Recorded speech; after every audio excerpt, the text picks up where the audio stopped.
All right, everybody. You're here for Drawing Hive. Thanks for tuning in. This is if this is your first time joining us, this is brought to you by Visual Arts Passage. We offer a lot of really great education on illustration and fine arts, but tonight it's just all about drawing, and we got a fun topic. For those of you who are excited to be joined by Joe Vaux, Family Guy director and all-around amazing illustrator and friend of the show. Last minute cancellation because he had to he's dropping his kid off at college. So we took the L, used it for inspiration. We're doing back to school tonight. But don't worry, he's going to come back. He will be here back. Another week. Yeah. He felt terrible. He is definitely coming back. I'm coordinating that with him now, and we're looking forward to it. But we got some fun, some throwback stuff. I feel like, Cassandra, this is like from your and I's generation. Totally. You know? Totally. Yeah. So we got old school. Every time I look at it, I'm like, crazy man. Crazy man. Billy Madison. Yep. Classic. We could do a whole episode from that. Yeah, I found so much reference. I went overboard. Yeah. Animal House and School of Rock. So we've got a lot of great stuff tonight. We're going to be drawing based on less reference. If this is your first time tuning in, please draw along. Or if you've been tuning in a lot and you never draw with us, try drawing. Do it. This isn't for like the advanced. This isn't for just beginners. It's for everybody. So please draw along with us. I'll drop a link to the reference in the chat. And I will also drop a link to our Discord server because that is where you share the art. It's my favorite part of the show. We're going to look at what everybody did tonight. I cannot encourage you enough. Share it. It's so much fun. We got Adam coming later tonight. John English. He is on his little mini Drawing Hive sabbatical. He's taking a break tonight. So we're starting the show off with me and Cassandra. Which is Sorry. Fun. We need to have Cassandra. We're going to try it again. We're starting the show off with me and Cassandra. Confidence. Huh? Don't say sorry. Don't say sorry. Yeah. I know, but it's just not as exciting. Yeah. No, it's going to be exciting. I know we got Adam joining us soon, so it should be a good time. Mm-hmm. It's a Grabby marker night, of course. We would mention Grabby on the show. I'm very excited. We got a little sponsor.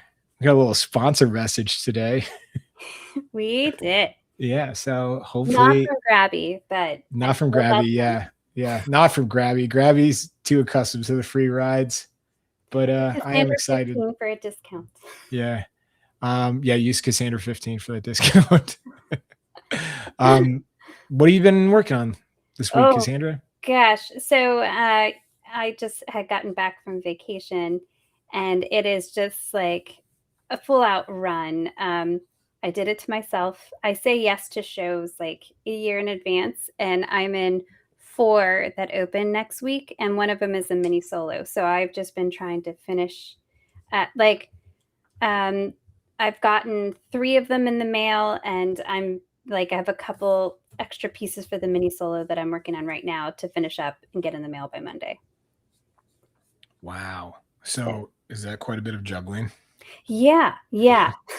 So I got 2 in the mail before vacation, and then I had to do a piece last week, and then that lingered a little bit into this week, and then I'm trying to get a couple more of the minis done. So definitely on my toes.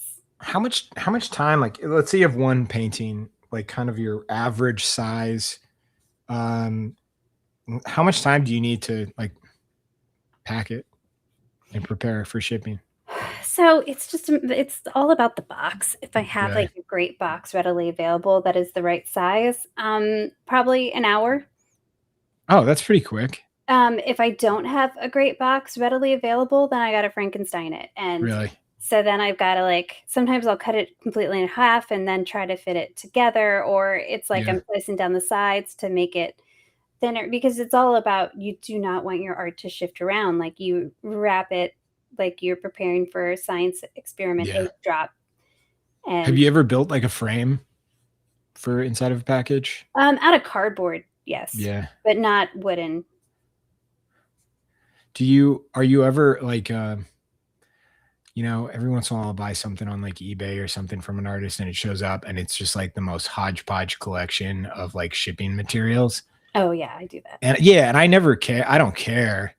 But like everybody is also, in like the art world, like I don't want to use the word blabbering, but like you get the word like brand thrown around quite often.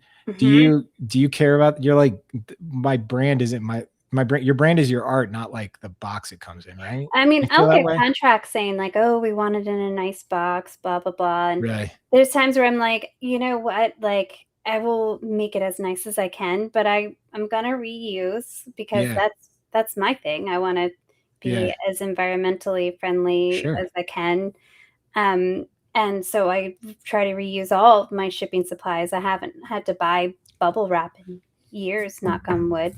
Yeah. Um but yeah, no, I make sure it doesn't break and that Yeah, it's that's the definition I think of a good, nice box is yeah. that it just arrives unbroken.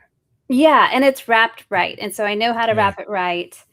Like, it's a, glycine paper that you first wrap it in, and then you have some bubble wrap or a version of there's paper bubble wrap, and then, you've got 2 pieces of cardboard you're sandwiching between it and maybe some more bubble wrap, and then, it's just so many things that you gotta do to get it to the right spot. We haven't really done this in the chat here before, but on YouTube. But please let us know what materials you're using tonight and where you're tuning in from. And if you're new, let us know because we're Yeah. gonna bully you into making art. Yes. Join me in the fun. What made you choose? So I was the one who was like, let's do back to school. But what made you choose these films? Because it is funny because it does feel like we're in a bit of a desert when it comes to this like genre of film lately. And I know that they've like made them, but they're not Mhm. like they don't have the same like energy or they don't take up the same space, it seems like that they used to. Right. They were like an important part of like summer movies. Yeah, I mean, also, I mean, school is so expensive. I don't like these movies was at a time when it wasn't as expensive, so Mhm. things were kind of more casually playful, and I don't feel Yeah. like, there's dramas dealing with a lot of college right now, but Oh not as yeah, yeah. That is funny that it's like all the school shows that I watch now are like they're like terrifying, right? Mhm. Mhm. It's like Euphoria. Mhm. It's Yeah. like Yeah. it's like yeah, it is Um, funny. but yeah, I mean, all of these films, I just remember them and I laughed. Like you had mentioned Old School, and I was like, of course. And then Yeah. I was like, we got to do Billy Madison because he hits all the greats. Like that is the ultimate back to school movie. We Maybe could have a whole Billy Madison episode because I really kept. I wanted the old lady that said, "If peeing your pants is cool, then yeah. I'm Miles Davis."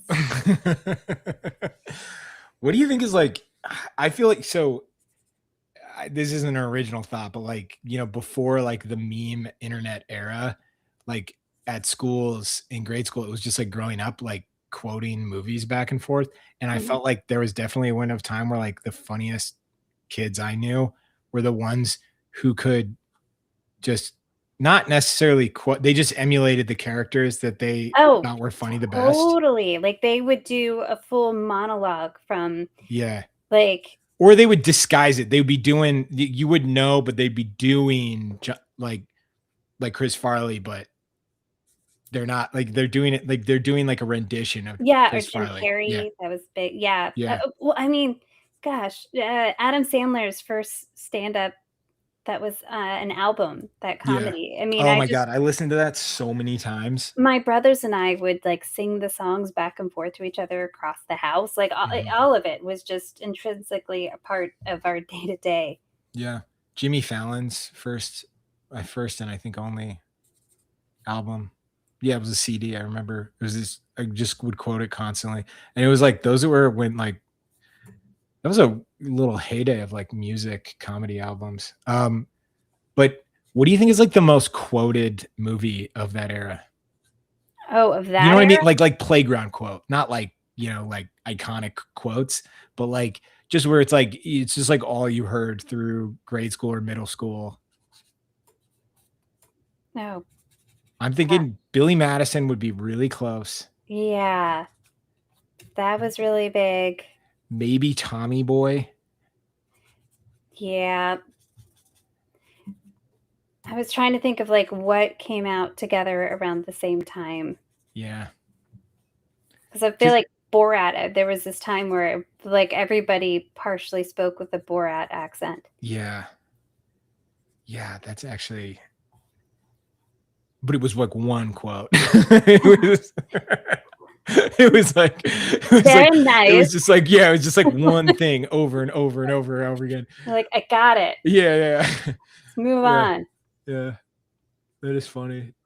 I think I've mentioned this before. I would write letters to comedians when I was little. Have I told this before? I would write. No. Okay, so I was obsessed with stand-up comedians when I was like all through grade school. And so, so we got some new people here. Use any medium you want, just draw along. If somebody can help me out, drop a link to the photo reference that we're using. That'd be amazing if you could do that in the chat. Because I'm just a little overwhelmed. But welcome and please draw along. We're going to chat a little bit, and then we got some art news we're going to do later tonight.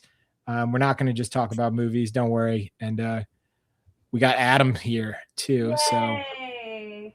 So Cassandra is not alone. So Cassandra, I would write letters to comedians like pretty constant. It was constant. Like I was doing it like weekly. I was doing like a volume game, and only one comedian ever wrote back to me. Jim Carrey. Right? Oh, yeah. Really? Yeah. And I like cherished it, right? And it was just a letter that said, "Spank you very much."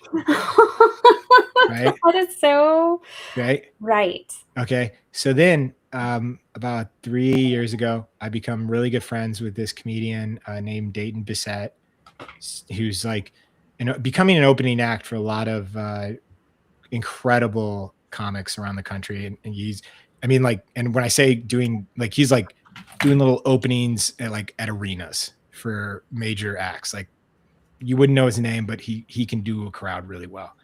And I was telling him, like, I used to write these letters, and he's 24. And so he's like, "Oh yeah, I used to write letters to comedians too. Like, that was like my thing." And I was like, "Who did you write to?" And he was giving me his list, and we were kind of like noticing some crossover, but there wasn't a ton because, we're separated by like 12 years. Mm-hmm. And I go, "Did anybody ever write back to you?" And he was like, "Only one." And I was like, "Who?" And he goes, "Jim Carrey." Oh, that's awesome. Isn't that hilarious? And I go, "What did he write back to you?" And he said, "Spank you very much."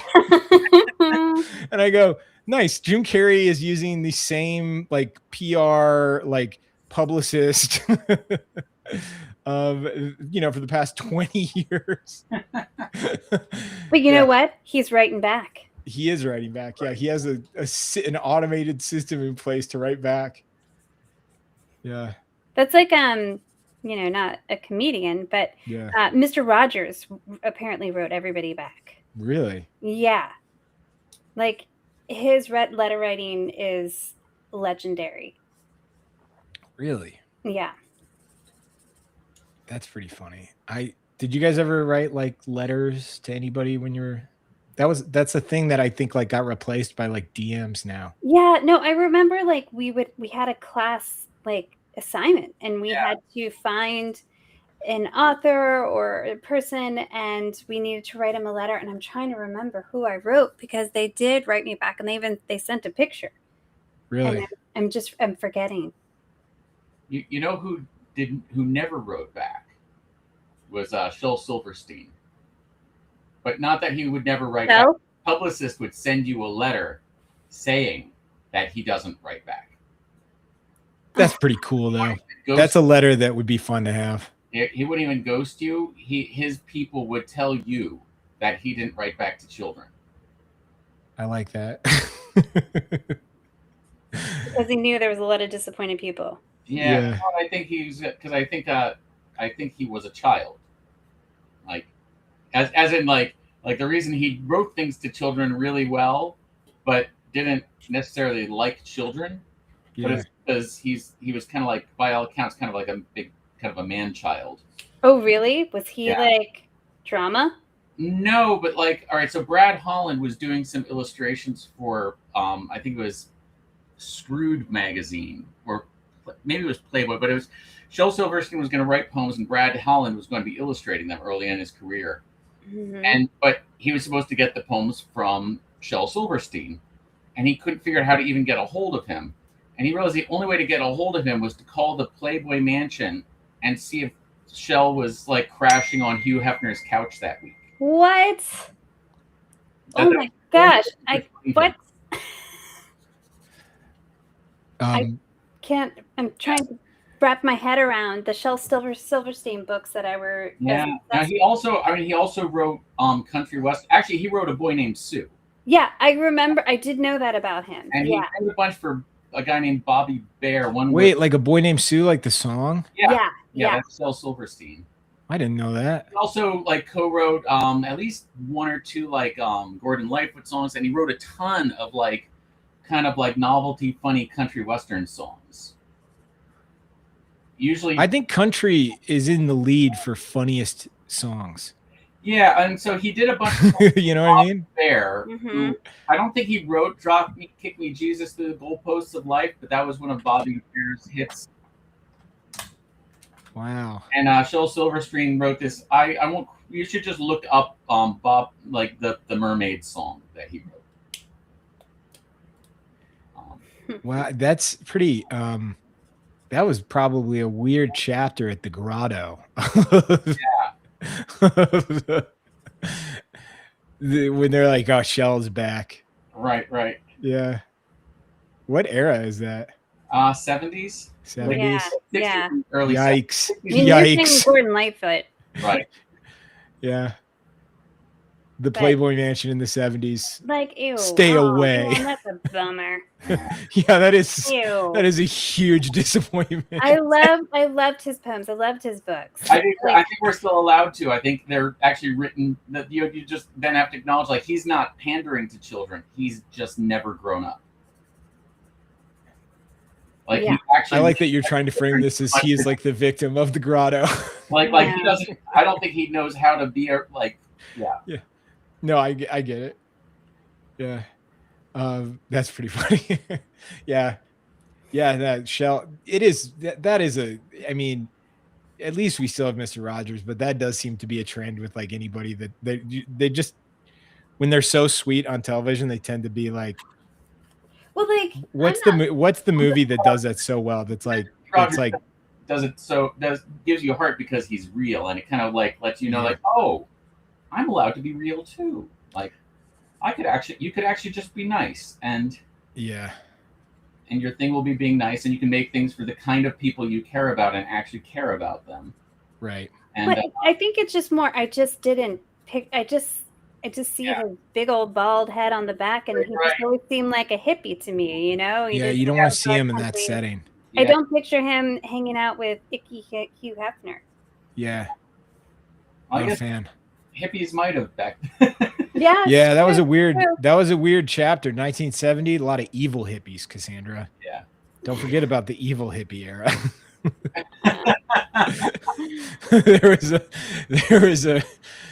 This is true. There was an evolution of the hippie that got really weird. There are some.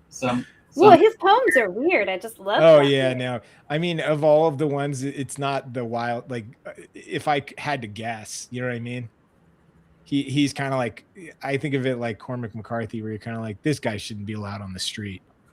Like when they're telling these stories, you're like, this is a dark mind. I don't know. He has some really sweet stuff though. What was I gonna ask, Adam? Who do you think is like the most? Because whenever I think of Silverstein, I always think of The Giving Tree, and I always think about how that story is just like devastating. Oh yeah, that one. And I'm going through like children's books now because I'm reading to my 5-week-old son. I'm reading the books that I like. I'm reading just like some like really twisted sci-fi to this kid. Nice. But eventually, and it's like complicated. I taught myself to sing with murder ballads and jazz standards. Nice. yeah, we're getting into some like psychedelic stuff. No, but my question was going to be for you, because I imagine you're pretty versed in this world as well as you are, Cassandra. What do you think are some of the darkest children's book stories? Oh, Hmm. well, you got Grimm's.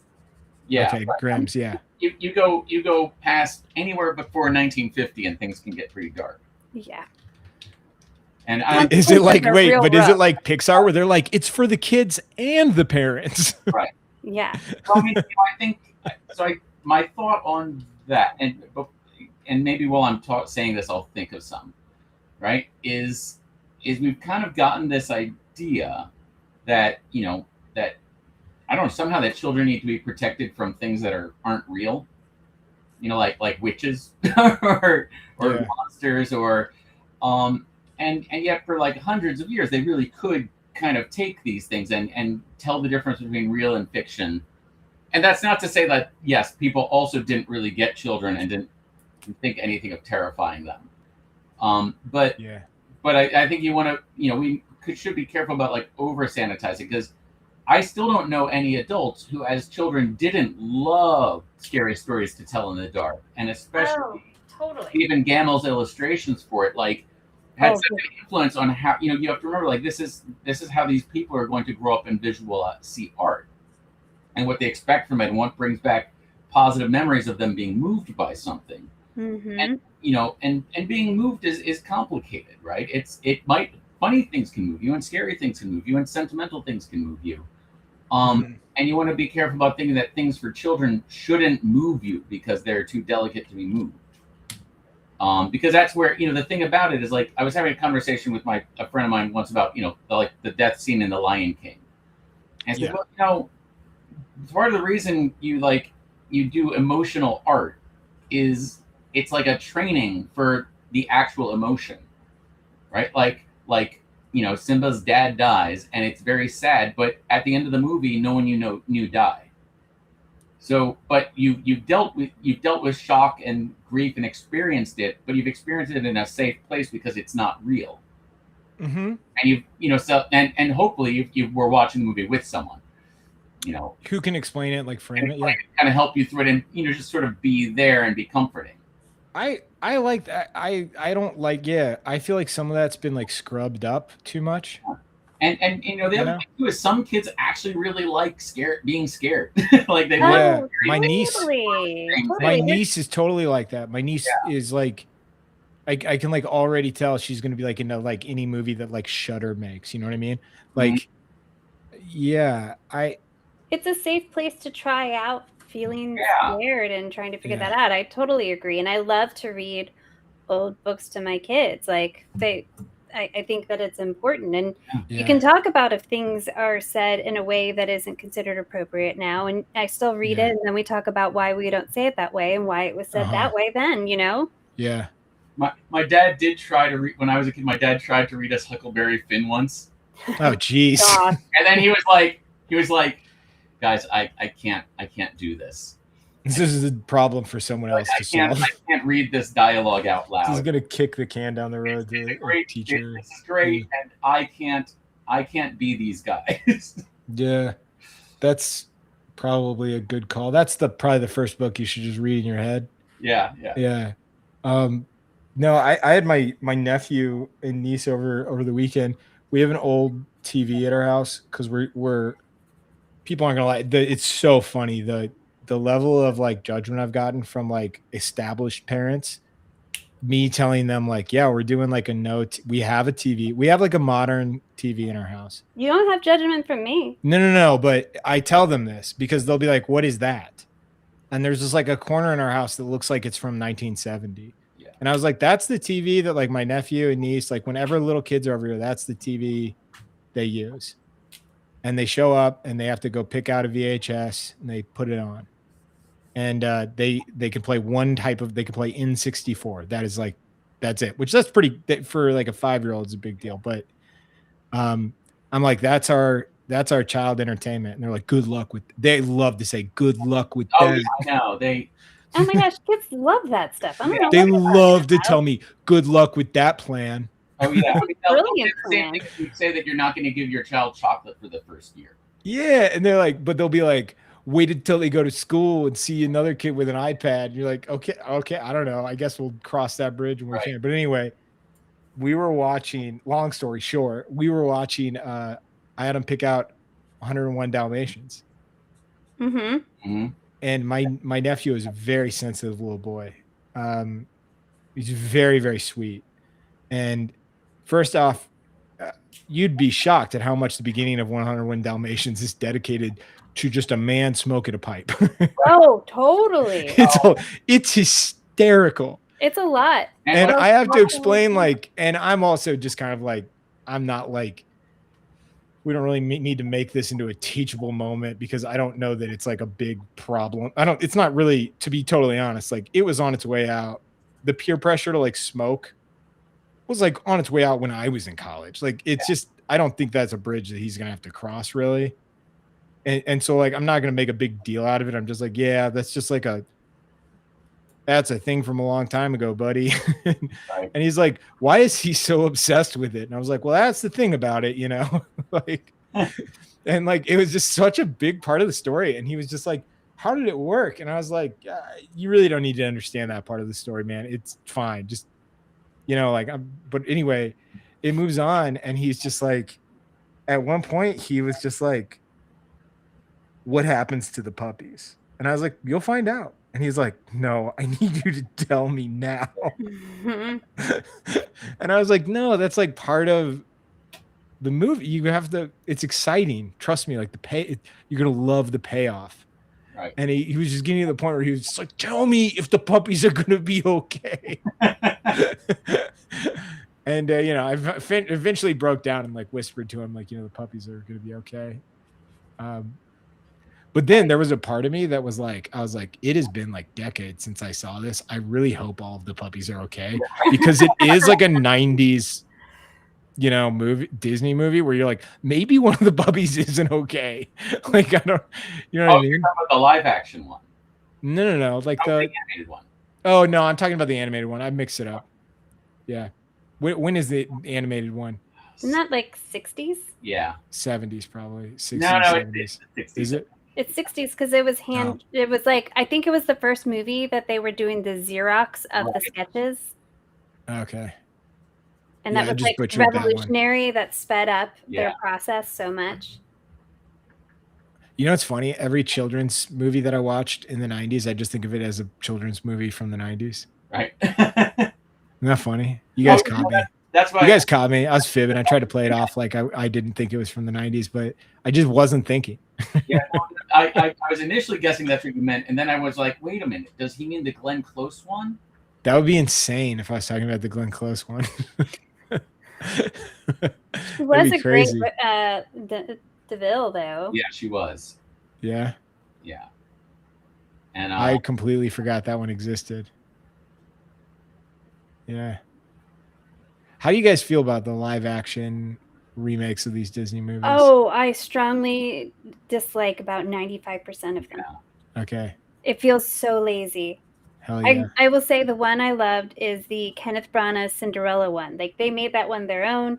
Visually, it's gorgeous, beautiful art era that they're referencing. So I really liked that one, but all the other ones really make me mad. Yeah. I think the Lilo and Stitch. Do you have one that makes you the most mad? Oh gosh, well, it's just a list. Like, I really didn't like Maleficent because it retold the story and changed characters. Like, really, and that made me mad because I was like, well, that's not fair because then I don't want to watch the other movies and see those characters like the way I grew up seeing them. Like, that made me mad. You know, I will say I kind of liked Maleficent, and part of it was because as an adult, maybe not as a kid, as a kid even, I was a little bit like, so King Philip's gonna destroy all the weavers' livelihoods to save his daughter in the future? Is he crazy? Like, you know, is King Philip a mad king for being like, you put a curse on my daughter, everybody suffers, you know? And so I did like that the Maleficent movie focuses on that. Like that's kind of like what the plot is driven by, is that King Philip is kind of like crazy and self-obsessed. Everybody, we are moving on to the second reference. So if you're drawing with us, please, please, please move on to the second reference. If you want to share your art with us and you want to be shown on the show, we're going to check out the art at the end of this. Please post it to our Discord. Join the Discord. I just dropped the link in the chat.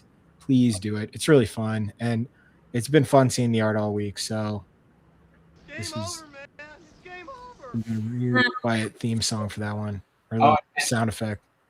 So Cassandra, I do have a point that I know we can agree on though with regard to those movies. Yes. Is I didn't even know this existed. A student told me that, you know how they once they made Maleficent, they were like, oh my goodness, we can have all sorts of villains who have like, you know, backstories that are sympathetic or signed like. And apparently there is a Cruella de Vil one. Oh yeah, I've seen that one. Yeah, and see, so now the premise of it, I was told, involves her like, no, she had a bad experience with a dog, and that's why she doesn't like dogs. And I was looking at this person going, no, she doesn't not like dogs. She likes fashion. Yeah. She doesn't. It's all about fashion. Dogs. Like she's not out to get dogs. She likes spots. It was definitely of the era too when fur coats were really in. Yeah. Like when that movie was made, and yeah, totally agree on that. In a way, then it's like it was kind of. I'm sure everyone's smoking in it, but for one thing, she's the one smoking a cigarette in a cigarette holder, and her cigarette smoke is almost its own character. Yes. Right. Beautifully done. It's one of the first cases where, like, oh wow, the bad guy is smoking obnoxiously. Right.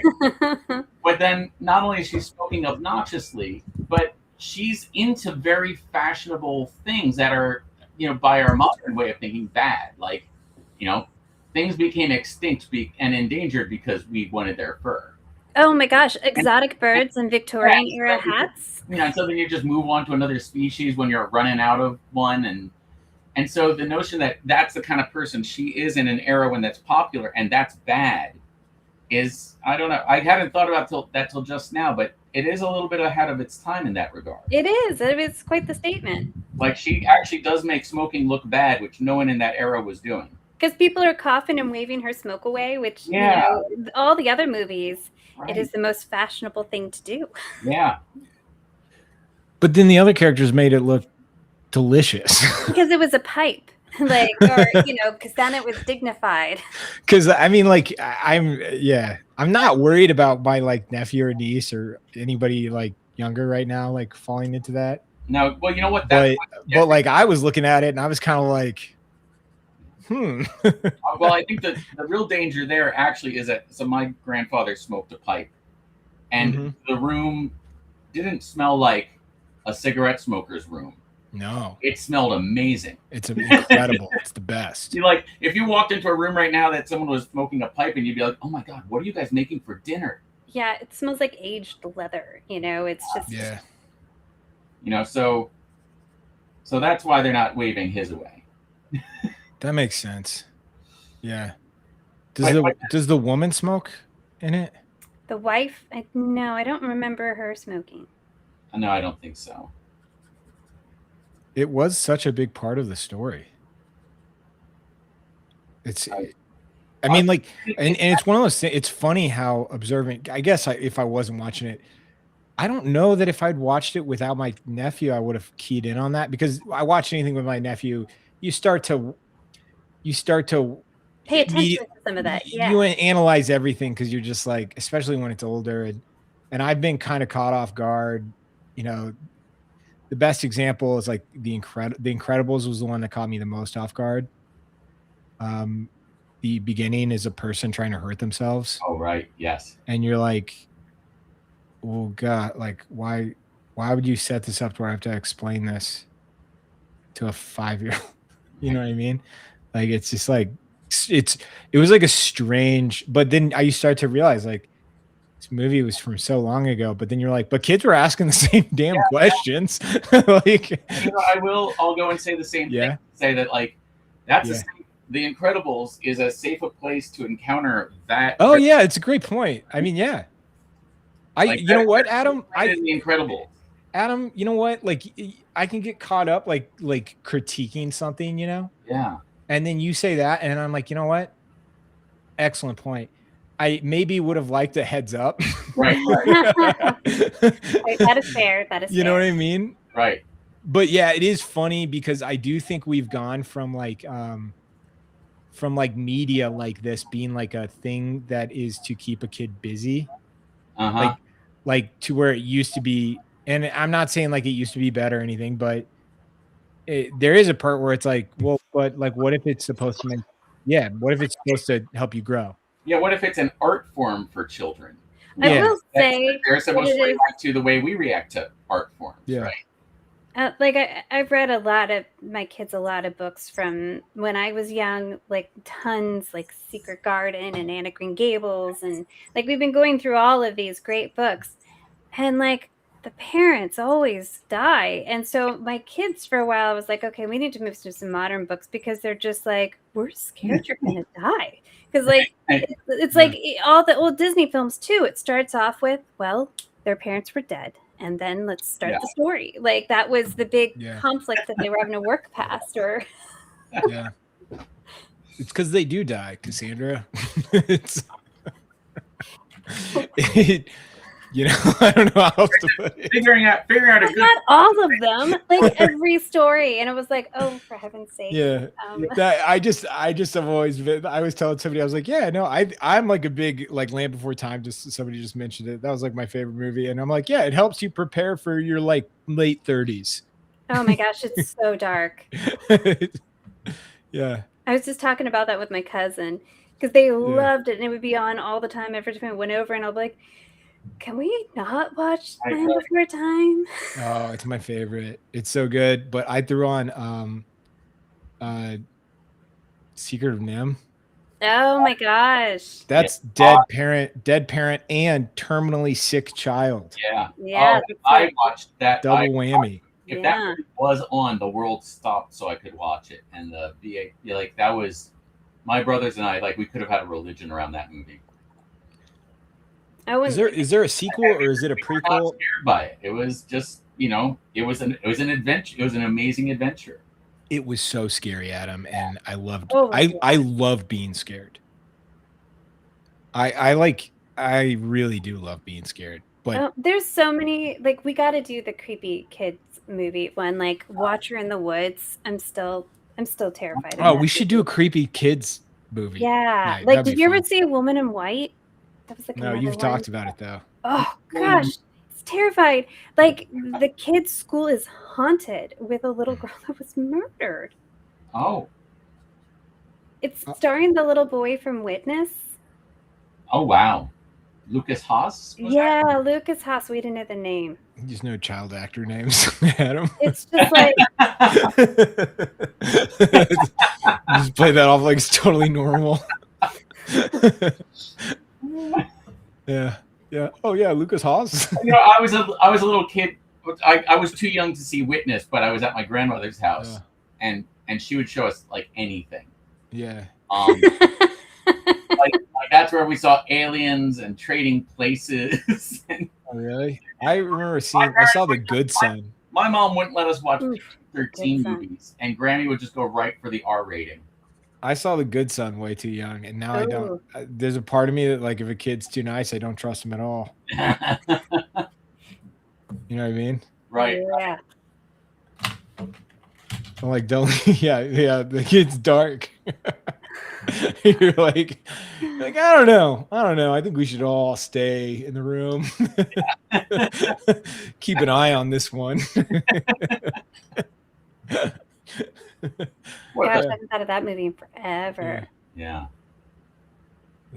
No, I don't think it's probably very good. What's a movie that you've revisited like from that era? Because you guys both had kids. What's a movie from back then that you revisited with your kids and maybe it either reinvigorated your like love for it, and then what's one that like just totally flopped? Okay.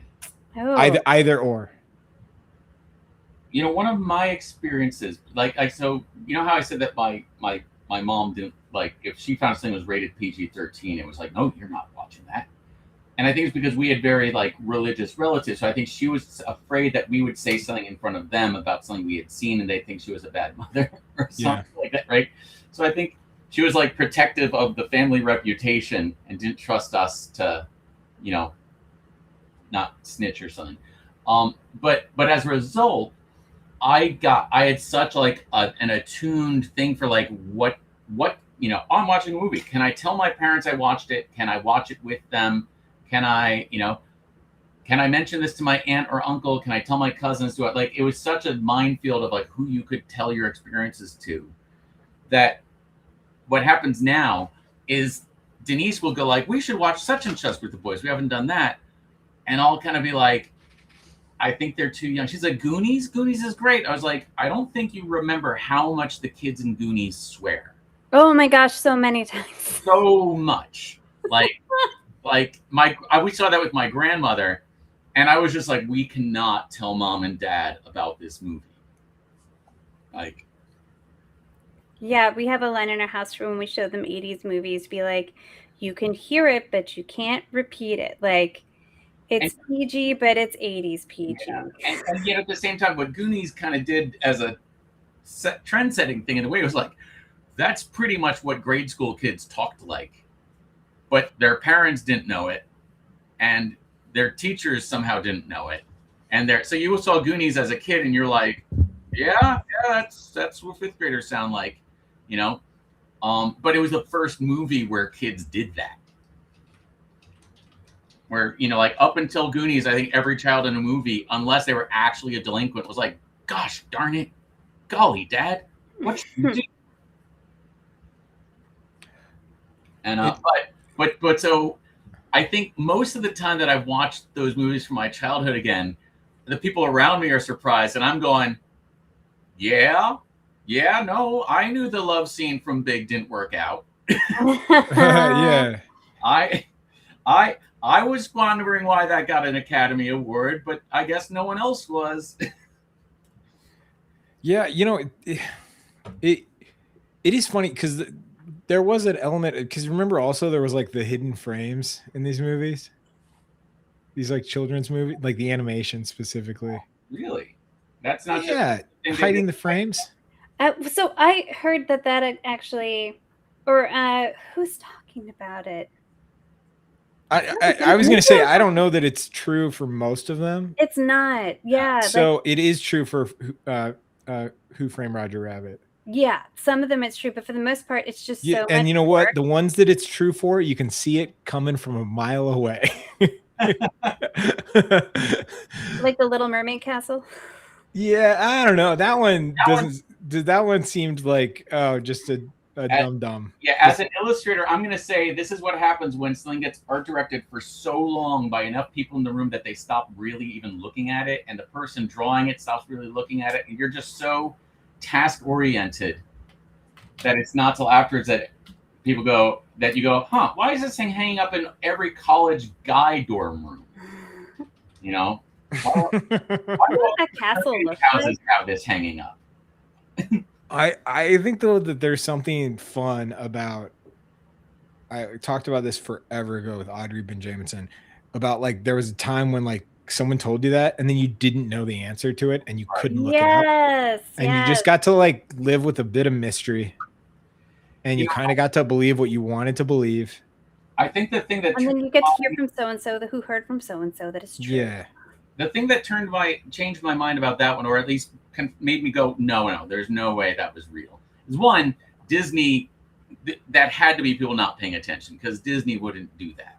Well, some of it was just like like in the Lion King and the dust thing, that was actually, they put wasn't in Lion King, wasn't it that the dust said sex? No, but that's not what it actually said. It was like CXP or something, and it was like their graphics department's initials. So it was initials, but it was just their graphics department. So it did say sex, and they just did it. That's bad execution.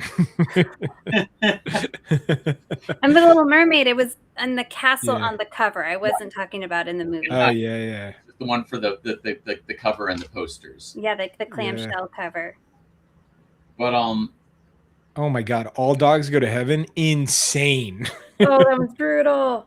It's terrible. That's a wild one. Now that movie, that's the thing. Is like Don Bluth movies. They start like An American Tale makes sense. The Secret of Nim is great, but it does not make sense. What about it doesn't make sense? I mean, I almost like put it through the frame of like a children's book. Yeah, Like, no, I mean, it's like what are the rats do? Like, I don't it's so basic. It's so like kind of high concept and abstract, and has this political like almost Roman power struggle. it feels very druggy as a movie. But at the same time, Mrs. Frisbee is just trying to keep the tractor from hitting her stone, like before her son gets better.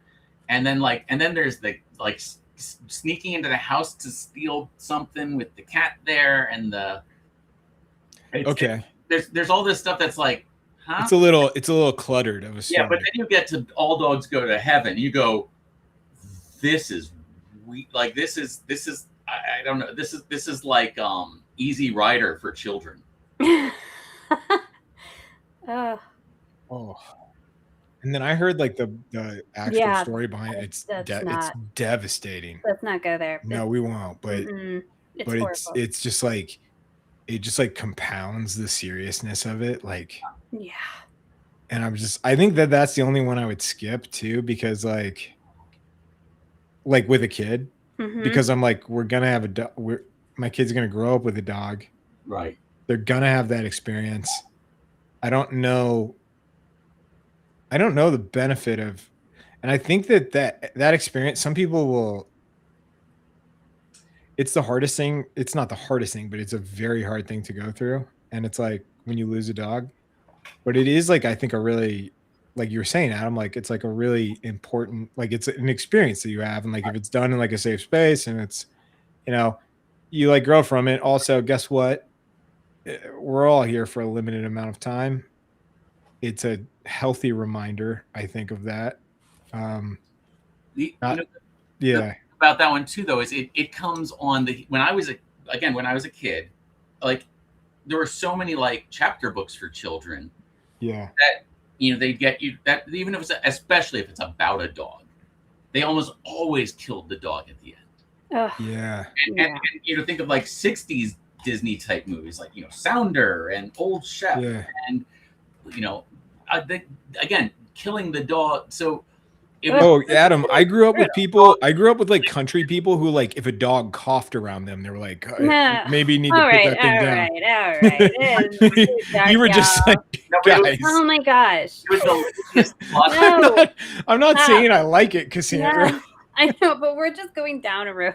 All right, yeah. All right. We'll get back, Cassandra. We're gonna get back on the rails. I didn't mean it to be real. I meant that as far as the way we were talking about these things, like to me, that one was almost like, well, did I make a kid excited? Check. Did I make a kid pause and hug his mother? Check. Okay. Have we made them cry yet? I don't think we've made them cry yet. All right, let's break out the, and it was it was like, what should we do with this plot? We're a little stuck. The dog has already saved the family from the coyotes, and they'd be like, well, what's left? It's like, good Lord. Yeah, But Mufasa, the loss of Mufasa is what crushed me. Right, but that's not the plot. That's like, that's motivation. Like, yeah, but it's devastating as a kid to see what you think as an invincible character go down. That's devastating. No, and so I remember talking to this friend of mine about that and I said, well, but again, this is like the vicarious experience. But then she was like, yeah, but here's the thing. I saw that movie right after my dad actually died. Oh, and I was like, oh, yeah, you didn't need a vicarious experience. Can we bump out of this one?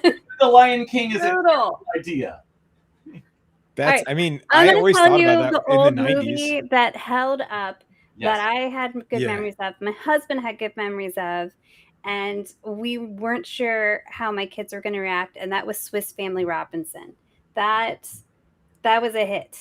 Really? Yeah, they loved it. They loved the idea of, like, they made a house in the tree, and all the things that they were able to create, and all the animals that become that kid's pet. Like, The he has a snake pet fight. elephant. I wanted to ride an ostrich because of that movie. Like, Oh, you know what, Cassandra, that was the first thing I thought of, and I was wondering, did it look abusive in hindsight? yeah, it doesn't seem like it was appropriate, but then But I mean, like, an ostrich is like much bigger than you think it is. yeah, and Yeah. like, there was like a zebra, and Yeah. so that one was a huge hit, and they watched multiple times. I was addicted to that one because one of the best montages, one of the best like prepare for the invasion montages. Oh, yeah. When they're getting ready for, what is it, pirates? Yeah, and like, not the best interpretation of Okay, like yeah. Asian I was culture, but literally other gonna be than like, that, surprising to hear that this one made the list. yeah, no, like, and for those who don't know, my husband's Korean, so like we do talk about this a lot with our kids. But we're still just like, I mean, yeah, they wore a lot of eyeliner and that was their way to handle it. But like, it's really Yeah. more about that they're pirates and they're trying to figure out how to like Right. keep their home safe under the circumstances, and how industrious they all are. I love it. Yeah. So that one, what we were pleased to find out, held up for our kids too. Oh, nice. I was afraid because do you remember, Cassandra, that was good. That was acrobatic what you did there. That was great. I'm old enough to remember like that was great. Like, before you're gonna be blown away though. Adam's bringing us right back into the gutter. No, I'm keeping it safe. I'm not going there. But I'm saying, does anyone remember the Disney Saturday night movie? Sunday night movie? It was yeah. Before cable and before VHS, the only way you could see a Disney movie was either they re-released it or they showed it with commercials. So you'd always tune in and be like, is it gonna be Snow White? Is it gonna be Lady and the Tramp? It's gonna be It's Mr. Boogedy this week. And 9 times out of 10, it was their like live action movies from the 60s. That's how I got exposed to a lot of them. Yeah. You know what's funny? But a lot of them are terrible, and then there's the ones that are great. And I've been afraid to go back to Swiss Family Robinson because I remembered it being amazing, and I was like, I don't want to find out that it wasn't. Like, I bet it's great. I can tell you from our family, it held up, and the kids thought it was so fun, and they wanted a tree house, and they wanted, to experience all of that. One that was really funny that they loved to watch was the Lindsay Lohan Parent Trap. And then later they started talking about it, and they're like, why would they split twins up? Because I have twins. So we're like, it's a twin movie. We thought it'd be fun. And then the more we talked about it, we're like, yeah, I don't know. I mean, the movie's really fun, but it's really messed up what they do. You turn off your little twin brains. Yeah. So we all like laughingly talk about what terrible parents they are, but we love the movie. Really fun fact. My best friend, probably my oldest friend, Alice Collins, known her since we were both like 15. Still very, like, we see each other weekly. She is she is in the movie, what is it, Parent Trap? Yeah, she's in the movie Parent Trap. Oh, is she at the camp? Yeah, she's at the camp. No way. She grew up in California, and she got cast in it. And this is the funniest thing, is there's a scene where she is in the background and she's staring directly into the camera. It's like a single frame, and it's just like, and and like her parents will tell a story of being like, they were like, you've got to tell your daughter to like stop staring at the camera, like, please get her to stop doing it. She would just stare right into the lens. Yeah, that's so I'll try to funny. I'm gonna text her. I'm gonna text her to see if she could find it. Yeah, I want to know where she is, because we've watched that movie. Now it's like once a year we put it on, because they get a hankering for it again. If anybody's wondering, please, if you want to ask questions that are more like technical or related to any other corner of the world of illustration or fine art, ask. This is childhood trauma through media. I'm always happy to talk about stuff we haven't talked about for, we're on episode whatever 312. So you're like, not safe for parenting again. No, I mean, you know what? This is actually funny, Adam, with the VHS the stuff that I'm like playing for my nephew and niece is they'll throw it on. It's all most of the VHS I have that like still works is from the 90s, right? And so every movie is preloaded with trailers, which is really exciting. Oh, I love those trailers. In a Yeah. world.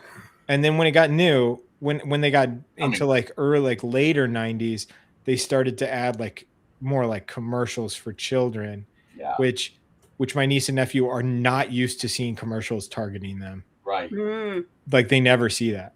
You know, and that's kind of funny. Like they like the media that we consumed when we were their age had commercials, like toys and stuff. For everything. I mean, even the cigarettes. Yeah, but they don't see they don't see commercials that are like in their face the way that we did.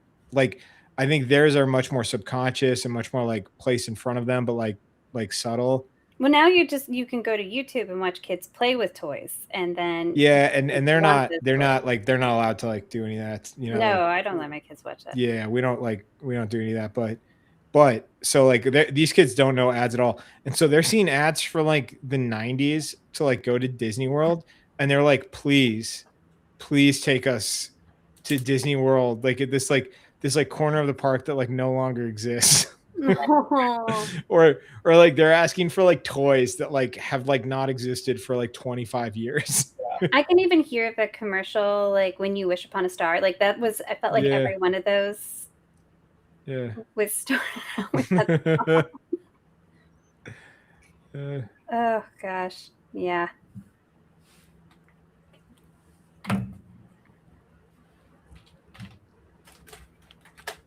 Adam, someone asked, first off, they called you kind of a savage, and for you to know that's a compliment. Oh, look at that.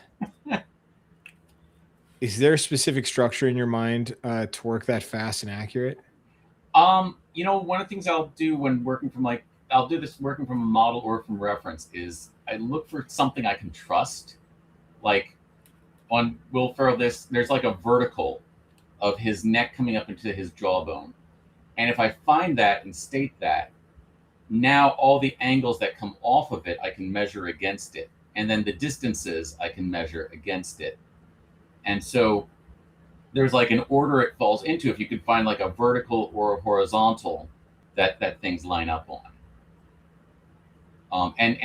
And so, you know, very often things that can happen in your picture that will throw off your proportions are just like you started with something here and you're not quite sure if the next thing does that or that or that, and before you know, by the time you get over here, it's kind of out of whack.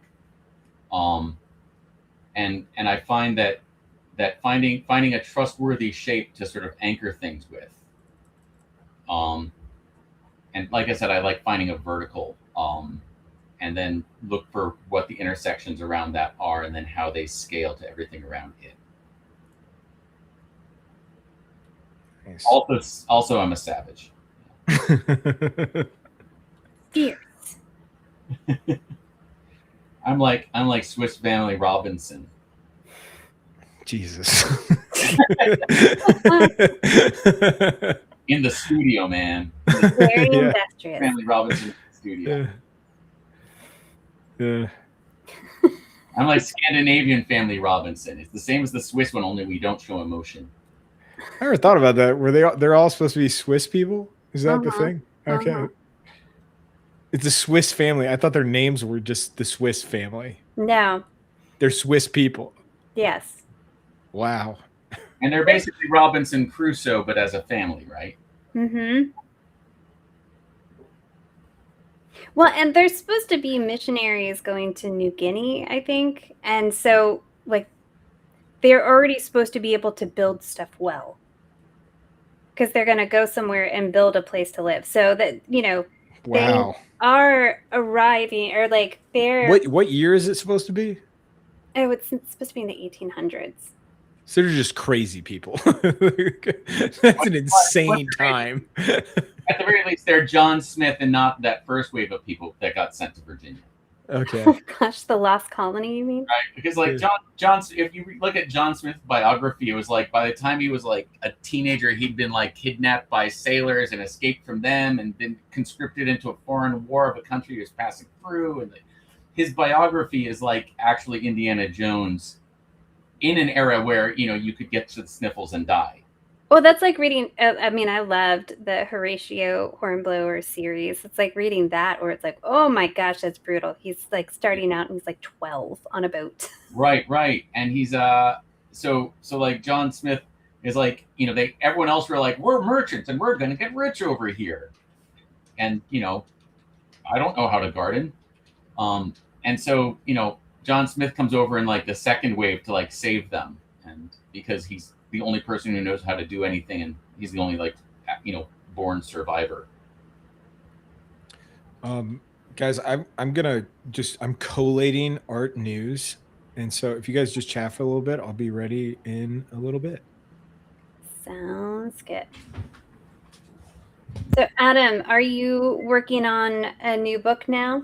I am, yes. I'm working on another, the follow-up to the one that I wasn't able to talk about. I started the follow-up to that, which I'm not supposed to talk about. But then I'm also working on an educational project, which is like 9 black and white illustrations on the life of Ray Charles. Oh, cool. If you're like a 5th grader, you'll get to see this. Well, my kids will be a 5th grader next year. So it will be a core knowledge, if their school district uses core knowledge for anything. I'm going to ask them. And then I can tell them that you did it. And it's funny. They're like, but it's educational stuff is always weird to work for, because so far, I actually really like working for this company, but their parameters are still like, you're very kind of hamstrung by what educational publishing expects or has to be. Like, I've switched to doing them entirely digital when I work for the educational market, because of like control and revision and stuff that is packed into it. Is it's not that you can't do it as a traditional artist, but it's built for people who have undo buttons.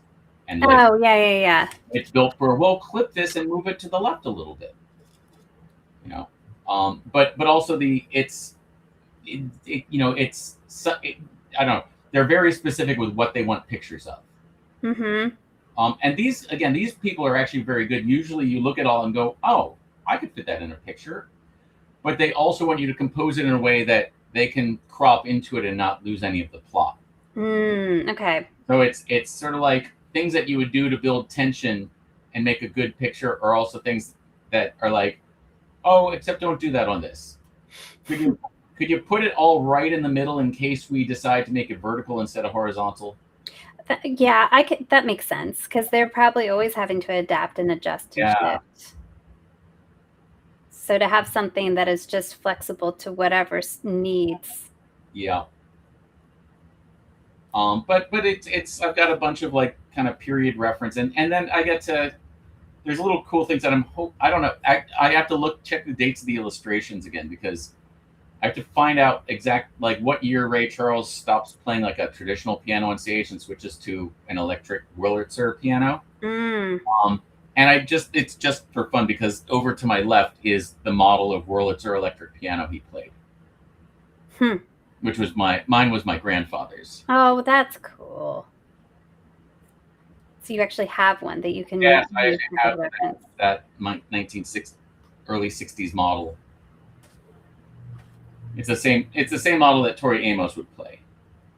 That's cool.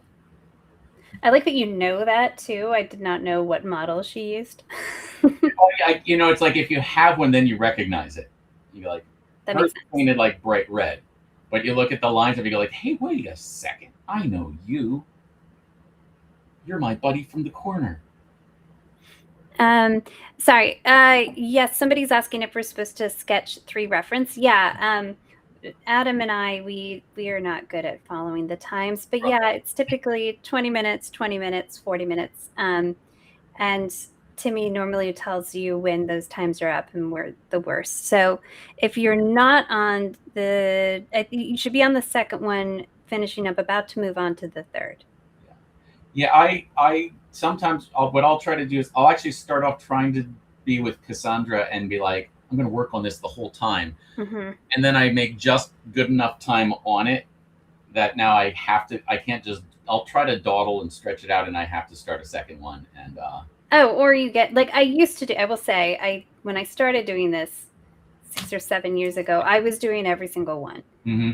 But after 6 or 7 years, now I'm just like, oh, I'm just gonna see what I can do. But Will Ferrell's kind of got this hard face. I don't know that I'm gonna capture him well today. He's I'm glad you said that, because he's tricky in what I'm finding about him. I mean, it's kind of what do you do this where, like, just because you know how to draw, and learning how to draw is learning how stuff is supposed to work. Mm-hmm. And if stuff doesn't work that way, it really stands out to you. Yeah. And so the first time, when you draw, the first time you see Will Ferrell, basically what you do is you go, his face is drawn too small. Mm-hmm. Mm-hmm. Like his eyes are actually closer together. Normally there's an eye distance between the eyes, but in his situation it's not. Right, and they're squinty too, so they're almost scaled to each other, being that close together. And then that kind of pinches everything else. So you look at this picture, and then some of his comedy involves kind of holding his mouth so that it's like proportionate to those tiny eyes. So like everything on his face is kind of scrunched closer, and so there's so much like dead space in like the cheeks and forehead. Yeah. But it works really well for him, especially being an actor, because it gives so much room for expression. Yeah. So his expressions are very dramatic because of all that space. Right.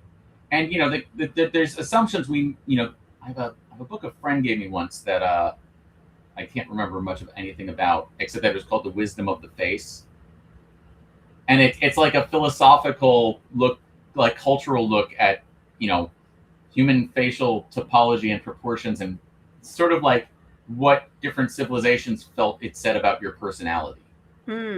But there's something too, because we look at if you draw a smiley face and you put its eyes too close together, like he doesn't look like you should take advice from him, like for a regular smiley face. Like there's just so as a comedic actor or a character actor, there are people who have faces that get cast for certain kinds of people, even if there's no truth, even though there's no truth to it, but there's an assumption where you look at Will Ferrell and you go, that can be a Will Ferrell character.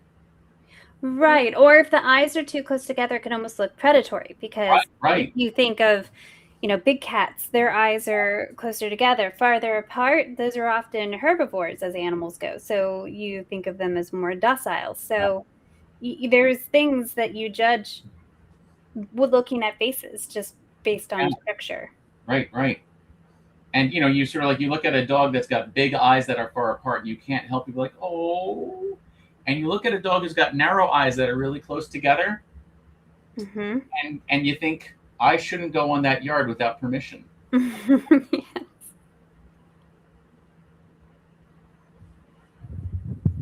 All right, are you guys ready for some art news? Yeah. Yes.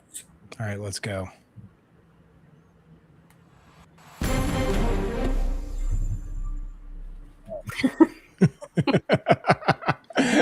All right. I already know where this is going. I started off on the wrong one. Sorry, I tried so hard. All right, first off, somebody said that Shel Silverstein looked like a creep. Come on. I mean, he was hot. No, look at the back of where the sidewalk ends. It's just his big head. And yeah, and then there's another one where his feet are in the foreground. Like he's just got bare feet, right. I looked that is a very nice, gentle picture of Shel Silverstein. All right, well, first, that's one of the most pleasant ones I've seen. All right, well, first take on art news is Shel Silverstein had a hot phase. Right. I don't know when it was. No, that's a great face. That's a great picture. Yeah, no, that's definitely the call Hugh Hefner to see if. Shel's on the couch. Sorry. Our first story of the night.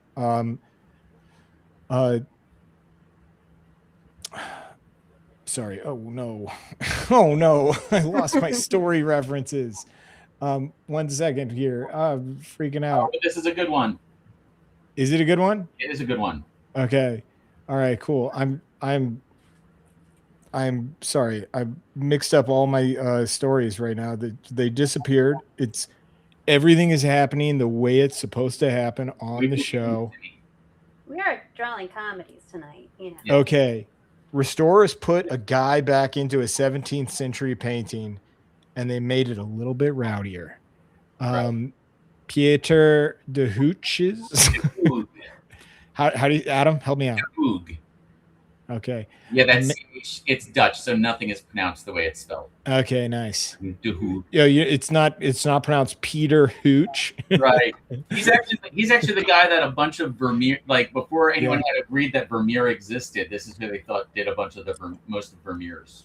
A man smoking and a woman drinking in a courtyard had once contained another seated man, apparently a soldier, who had been painted out sometime later. They restored the missing figure, changing the scene into something resembling a quite domestic interaction. And now it's a bit rowdier. Yeah, now it's a drinking game, right? Now it's a drinking game, which I'm trying to...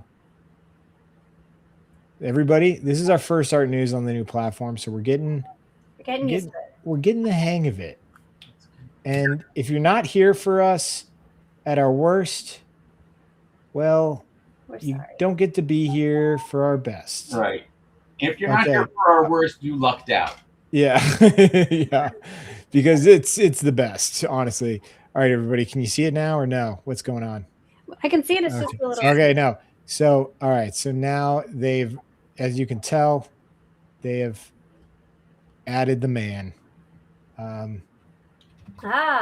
Yeah, sorry. It's very now subtle. It's better. Okay, yes. Now it's an interesting thing about art restoration, because when they say things like there are words that don't mean to the rest of the world what they mean to art people, which is like, so restoration means, oh, we painted him back onto the painting. So there's now a part of this painting that is definitely not done by Peter de Hoog, but is exactly where Peter de Hoog had a guy, and used a copy of the painting that Peter de Hoog himself had done to repaint the guy, like matching brushstroke to brushstroke, pigment to pigment technique. I hadn't caught on to that. I thought they were literally removing the paint that covered him up. Right, no, because apparently he had actually been like scrubbed off and painted over. Like he'd actually been removed from it.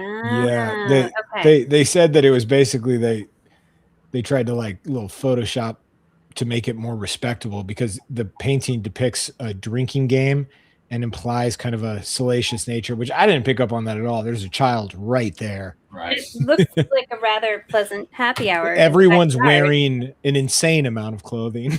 Right. Yeah. You know, Whistler once destroyed a woman's reputation by showing her ankle in a painting. So salacious, the line for salacious is and different. What year is this? This is we're in the right, 17th century. Yeah. Yeah. So by the 1600s, wild time. Yeah. People were getting their heads lopped off. Yeah. If you showed your ankle, it was too salacious. Right. Well, I mean, think about Madam X. Like, Yeah. a dropped strap was like cancerable. Yeah. Yeah. So that's our first story. This is going to get smoother, or it's not. Who knows? We're going to keep going now. Next story. Oh no, I'm on the wrong screen. This is a nightmare. All right, here we go. Stolen Picasso print. A Picasso print was recovered from a Milwaukee apartment that was apparently soaked in cat urine, according to every news story. There was an eviction. The landlord went through the home and recovered these two prints. Cassandra sent me this story. I immediately was like, of course they would evict someone and take their Picasso prints. Turns out I was pretty wrong. I definitely just read the headline. Because I was like, no, this is good. This is a good story. I immediately was like, and I kind of came to an absurd conclusion where like a person got evicted, but like also owned like some Picasso prints. But I was like anti-landlord pretty quickly. But the landlord found the prints, went to a friend that was more versed in the matter, the friend said, like, these resemble these pieces that were stolen. And the From a gallery 8 years previously. yeah, thank you. And the landlord very dutifully returned the prints, and everything was kind of sorted out. It was a really sweet story because the art dealer, Bill Lind, was showing the sketches, and it was like one of those things where I think it sounded like it kind of haunted the art dealer's partner, that they were been stolen. And so it was this like nice closure because I think the partner had passed. They kind of implied the partner had passed He away. just passed away this year, but he was Oh. calling the police every year, just following up if Yeah. there was any updates on these prints. And there was only 30 of these prints made. So I think they were guessing the worth of the prints were between 30 to 50,000 each, depending upon the condition. Yeah. So it was a hard hit for the gallery, and then to find it in a urine-soaked apartment by somebody that was evicted was unexpected. These are Xeroxes, though, that we're looking at, right? I've assumed so. Yeah. I was like, what are we looking at here? Yeah. I always think every news article featured this. It was terrible pictures. I was like, who would Yeah. spend that much money on that? I was just like, but like, why is it? Now we're all sure the cats stole it, right? Oh, Yeah. totally. I mean, and Classic that's why cat they move. mark the apartment so ferociously for themselves. That's why dogs go to heaven and cats go to hell, Adam. That's right. Have you ever? Has anybody made a sequel to that? All cats go to hell. Sorry, I would watch that movie. I would make that movie, and I would watch that movie. Sorry, I don't believe that. I think that's actually the Aristocats. The Aristocats. That is the entire plot of the Aristocats. All right. Police break into Vancouver gallery after confusing sculpture for person. A passerby called 911 earlier this month after interpreting the protruding legs of an anthropomorphic sculpture as a person in need of medical assistance. Oh, I thought it was originally a break-in, but No. yeah. They thought somebody had passed out, that they may have like overdosed, and like they broke into the gallery and overdosed within the gallery or something. So and they just called fell into a box. And it's like a piece of art. Yeah. Yeah. Is it a Dwayne? Is it a Dwayne? I don't think it's a Dwayne Hansen, because the guy's doing something too absurd, and Dwayne Hansen's people are pretty like normal. But I remember, I remember going to like galleries in Soho, and walking past like little office area and seeing like a janitor in there. Yeah. And then walking by again, and then the janitor is still there in exactly the same pose.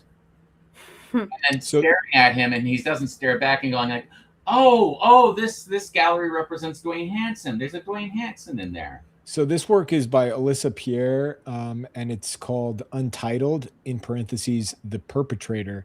The preparator. Oh, preparator.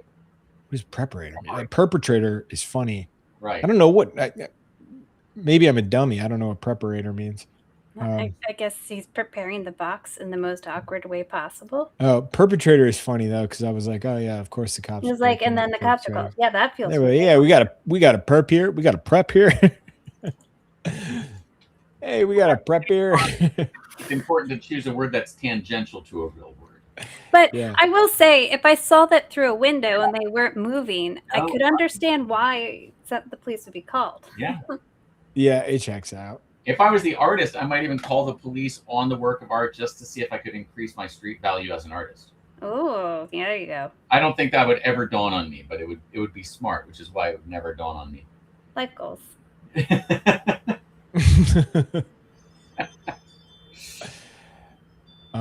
Sorry, I'm getting dragged around. I'm getting dragged around by my notes right here. Okay, all right, our next story. I'm working on it. I wasn't able to find any of the images for this story, so I just found like the most Italy looking photo that I could while we were chatting. Okay.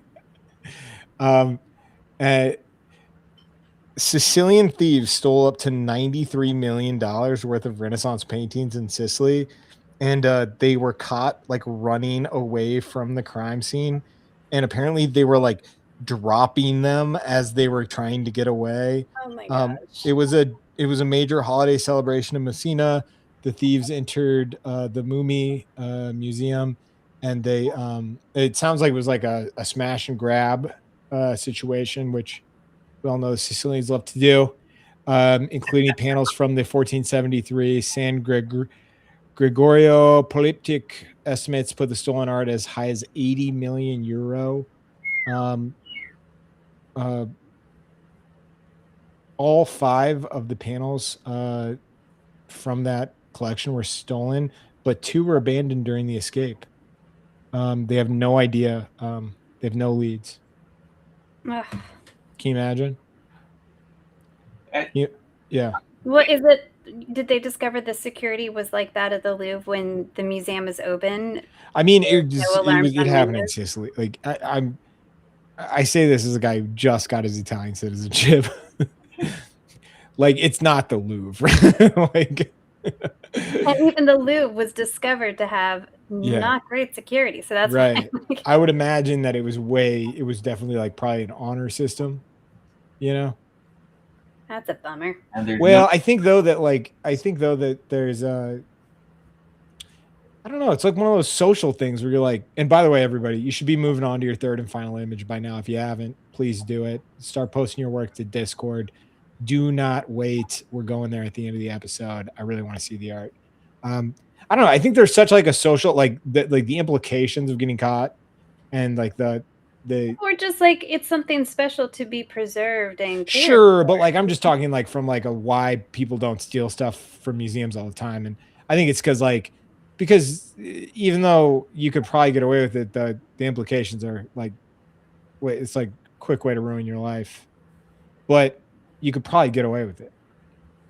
Like it's pretty shocking. I think like every single week we could do art news and it could be about like a stolen painting that totally, like literally every single week. And like I think though that like the reward is pretty low. It makes sense in Europe. The only lead they have on this is that it was the mafia, which is like, of course, like, of course. And the only reason it would be the mafia is because like organized crime can use these paintings in the EU as leverage during court cases, which is they'll be like, I would like to get some leniency on this case. I'll let you know where these Renaissance paintings are. Yeah. And I just happen to know. So what a random racket. And I'm picturing the chase as being not so. I'm picturing the guys like throwing the panels at the cops that are chasing them. Cassandra, it is a random racket, but it also kind of makes sense in Europe because like when I was studying, like when I was in Europe for like pretty prolonged time, it was kind of crazy how many houses I ended up in that had like historic pieces of art in them. Wow. Like just like randomly, like old. I mean, like go to like any like old family that's like kind of wealthy in Europe. I mean, like they would just be like, yeah, our I mean, I don't know. They just casually have like a Van Dyke hanging on the wall kind of thing. I think I've told the story about like the terrible French family that I was like that hosted me when I lived in France. Yeah. Yeah, they were like, we're kind of like the Kennedys, and I was like looking around their apartment, and I was like, it doesn't feel like it. And then I met their grandparents, and their grandparents lived in this like, it was a replica of Marie Antoinette's summer getaway in Versailles, like a part from their home. So it had a moat, but it was so funny because you see these homes and like they're like relying on like money from generations previously, and so like none of them can like maintain them, and so like their moat was dry.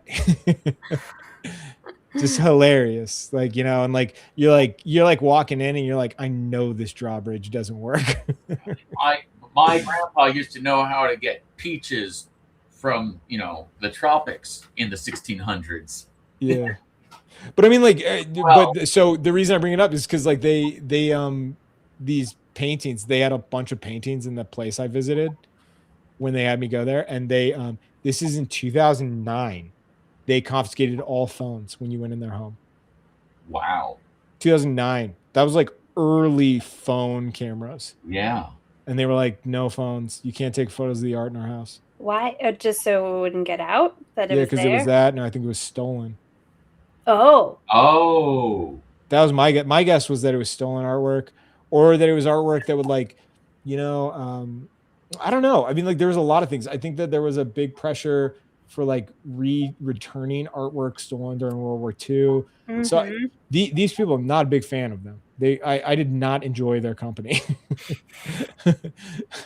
And they had that energy, and so that was my guess. But yeah. Okay. So my guess is like if you're in, I don't know, like I feel like you could like rob. If you're an European art thief, I feel like the real game would be just like going to like private homes. I would think so. I don't know. All right. If you can target people that no one feels bad for. Yeah. No. Yeah. Adam. Sorry. Like, oh, good. It was them. Yeah. I was like, yeah. Why pick on these big established companies? America finally erected a statue we can all agree on is hot. Herman Melville.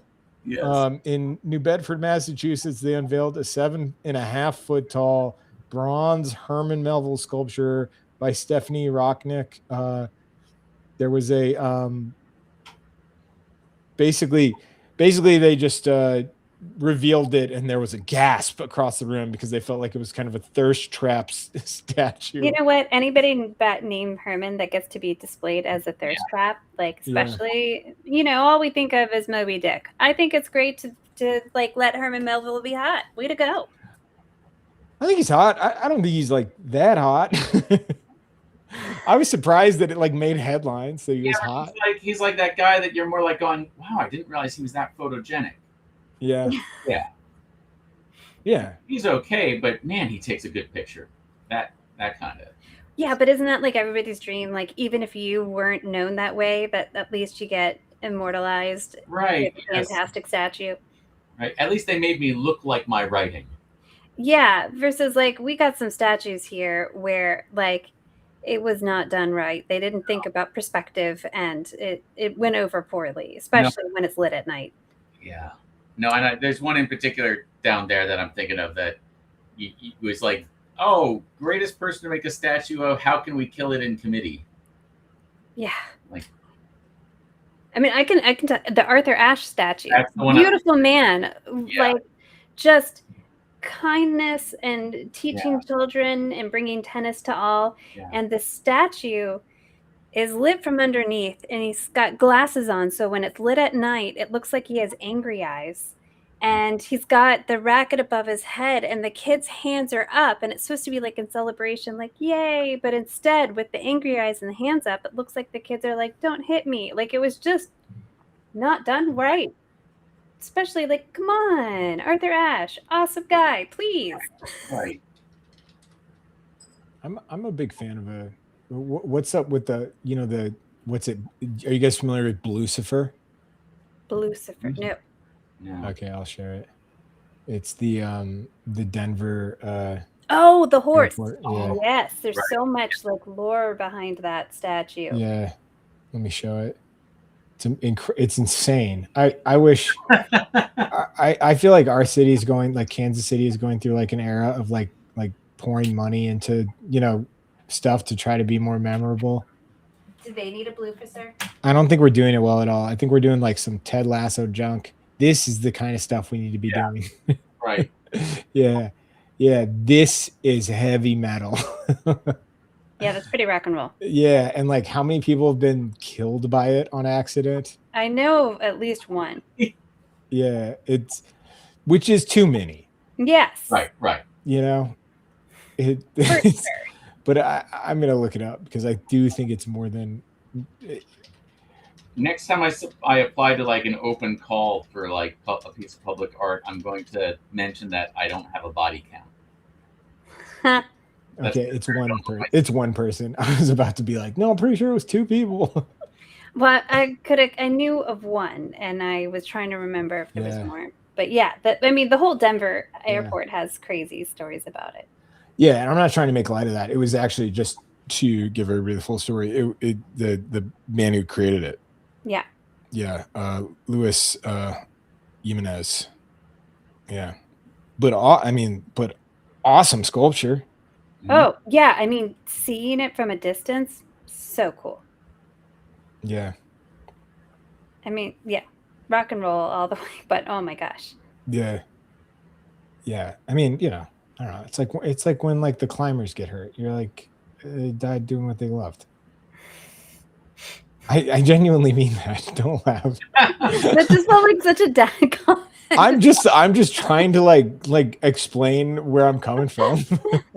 Like, you know what I mean? Like, it's like I don't want to like anybody think I'm making light of it, Like, it's what they said No. about the mafia bank robber, art robber when they found him, Yeah, I was like, it's first off, it's been 20 years, and second off, like, it was rad sculpture, and I don't know, what a legacy. Yeah. You can only be so lucky. Like, for instance, Kansas City, we just redid our airport. I have an unpopular opinion. I don't like how we redid our airport. And I don't need to go into that, but part of it, like they go through like a wind of like hiring artists to like do stuff, whenever they do like a big project like that. And first off, they hired a lot of artists that were just like not from Kansas City, which is that's a bummer. Just a huge bummer. That should be. And then they hired an artist that like, I don't know how to explain it other than like, there's like, whenever you go to like to most airports, there's like a big area you walk into, like when you first are like, okay, I am at the airport, and there's all the desks of all the different airlines. Right, what would you call that area? I don't know. It's like the pre-airport airport. Purgatory. Yeah, Purgatory Airport, right? And it's huge. It's maybe some of the most walking you can actually do in an airport sometimes. And they, above it, the best thing I can describe is somebody was like, they watched the movie Twister, and they were like, remember the movie Twister where they're trying to tell you it's getting scary, and they show you that woman's front yard with all the wind chimes? Oh, I love those sculptures. Yeah, okay. Those are whirligigs, kinetic sculptures. Basically, this artist made like a whirligig ceiling. Ooh. Right? Okay, that sounds cool to me. Yeah. Okay. I like it. Oh, it sounded okay. So I don't know. I get maybe this is one of those things where you like grow up in a city where you're like, guys, this is a real city. Like, it's not like Twister. It's not like Ted Lasso. Nobody, despite how much they like to use a really thick accent in Ted Lasso, no one has an accent in this city. And I just need a giant frog for my backyard. So I really feel like I'm not the right person. So they literally have like, it's probably like 800 yards of like whirligigs.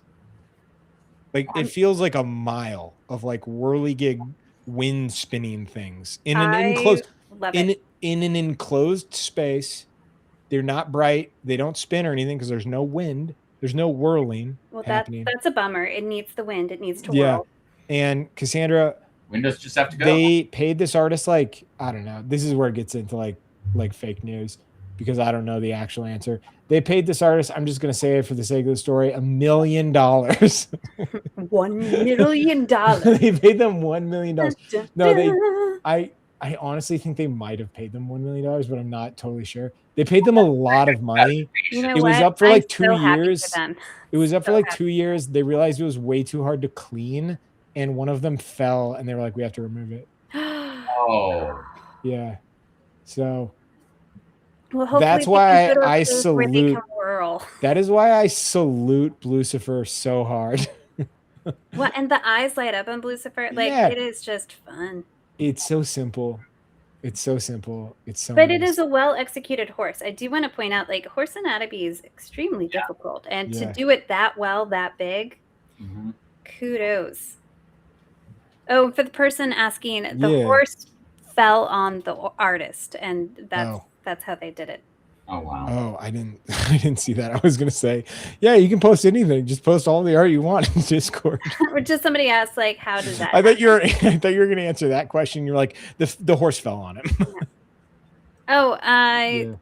Sorry. And for the approach to mine, it's similar to Adam's. Like, first I look at the silhouette, the shape of the figure, and so like my features aren't perfect. I feel like I'm closer to the drummer than I am Will Ferrell, but I look at the silhouette, and if I've got the silhouette right, and then I look at the big shapes of just like the eye sockets and where like the base of the nose is, where does the mouth fall, where is the chin hitting, and those are the spots that I look for. And then where does the ear line up, where's the top of it line up, like at the top of the brow, where does it line up, right around the nose. And I just slowly do it, but I keep things real simple as I'm slowly refining. So if you notice, like, it's not till the end that I'm really starting to get into the details. I'm going to bring in more white soon.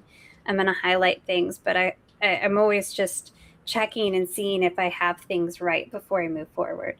But the more I simplify, the more room it gives me to adjust, because I definitely never have it right at first, and it takes me a while to get to it.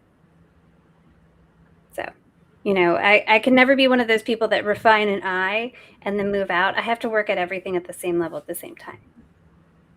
Why do you think that is? Because it allows you to adjust.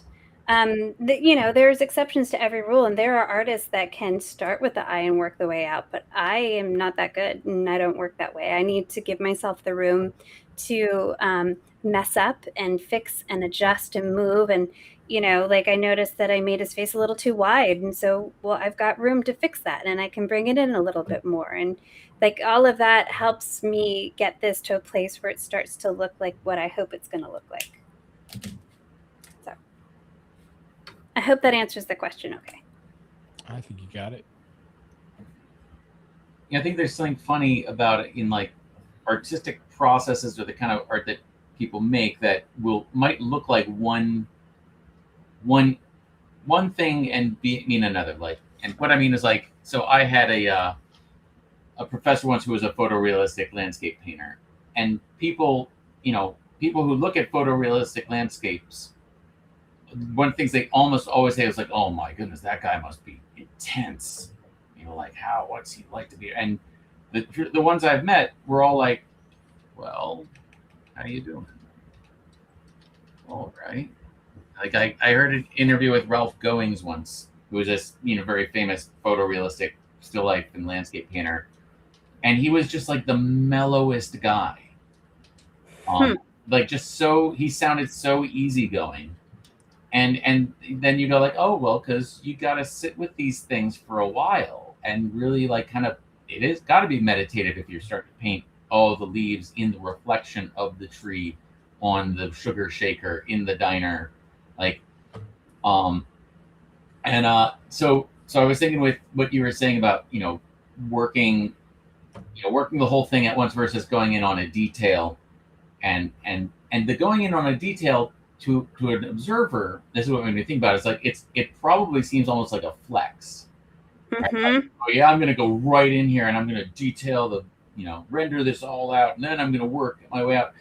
And I wonder if, because the times in my life that I find myself doing that, it's not because of the flex. It's born entirely out of like insecurity of going like, I need to prove to myself that this picture is going to work out, and I need to almost go to the future and see how it's going to look. Yeah, get that right, then I can calm down. But until I get that right, I don't know where any of this is going, and I'm going to completely panic and mess it up unless I get in there. And so it's what will look like a kind of show offy moment is actually like a prayer. Well, and it's always hard sometimes to hold back and not rush ahead. Mm-hmm. But the more I refrain from rushing ahead and making sure things are in check, like if the silhouette looks like the silhouette, I move forward. If it doesn't, I need to adjust it. If I don't adjust it, then I'm going to be fighting what I did wrong with my very first step. Mm-hmm. But yeah, I will start to over render like totally when I'm like, I don't think I have this right, so I'm just going to work on this whole thing very, very tight. And I should also say, like, it has been almost never that's happened to me, and the picture turned out better for it. Right. Right. Inevitably, what happens is I wind up then painting out everything that I did after that detailed thing, including the detailed thing, and then fixing the silhouette and going back in. And the one thing I'll give that is sometimes a painting that has gone through like great pains to get to where it is. Mm-hmm. A weird thing where I almost feel like we as viewers of art can sense when something has a story and when it doesn't. Like a paint surface that's been fought with is almost always more interesting than the one that worked out the first time. Yeah, because then you've built up texture and interesting brush strokes. Yeah, and I remember that from John tells the story too about watching John Collier do a demo at the Illustration Academy. Mm-hmm. And I watched a lot of demos that week, or those 8 weeks, and some of them were absolute magic tricks. But John Collier's is the one that really stuck with me because it was painful for 4 hours. He just kept going, oh no. Oh no. Oh, this is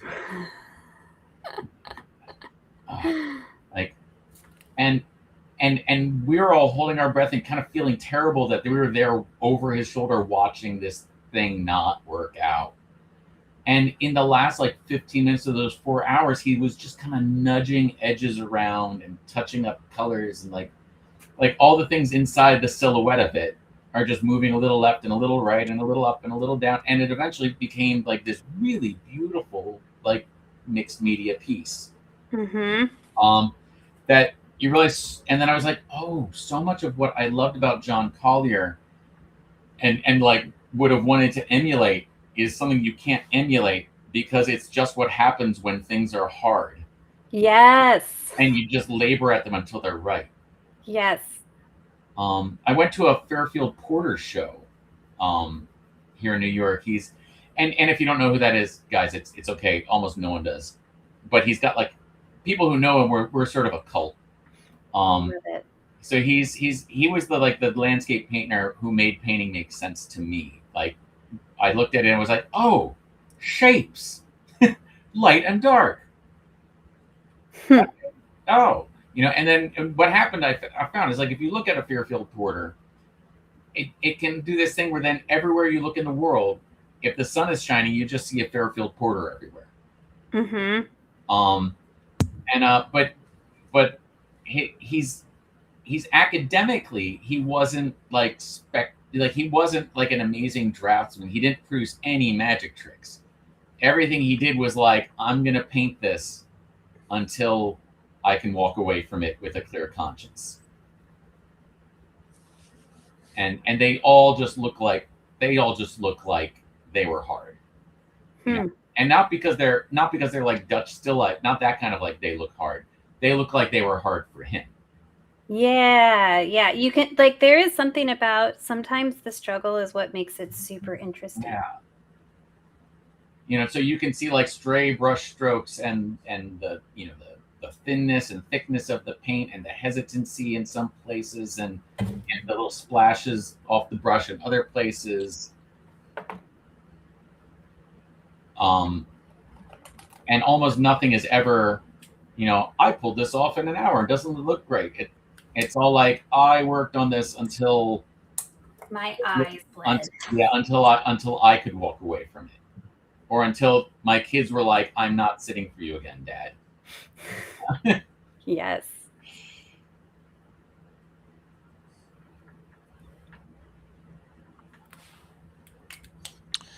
Adam, it's amazing how you've captured the likeness of Jack Black so well, so quickly. It's crazy.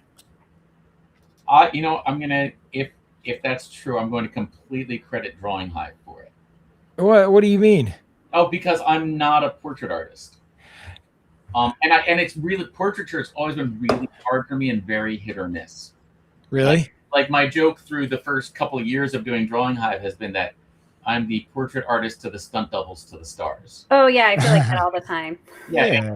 It's always this looks it always looks like the guy that if you slowed down the video, you'd be like, that's not him jumping off the truck.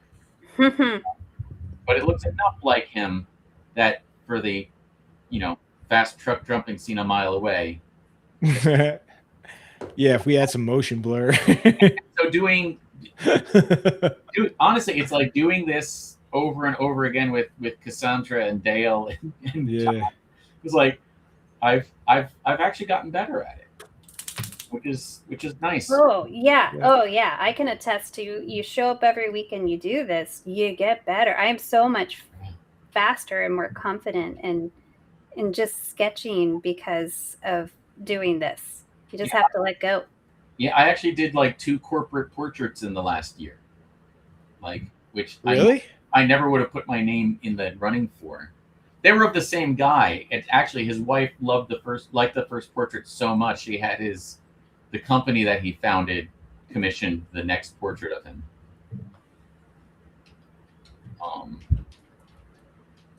There are other stories about it, but that's the main one. This is the one where I had to like research this is going to get us back into like. Oh, I know what you're talking about. But yeah, when you did that one. Yeah, and so I recently had to do over the summer, or starting in like April or May, and then finishing up maybe a month ago, I did another like 3 by 4 foot portrait of him sitting with one of his dogs.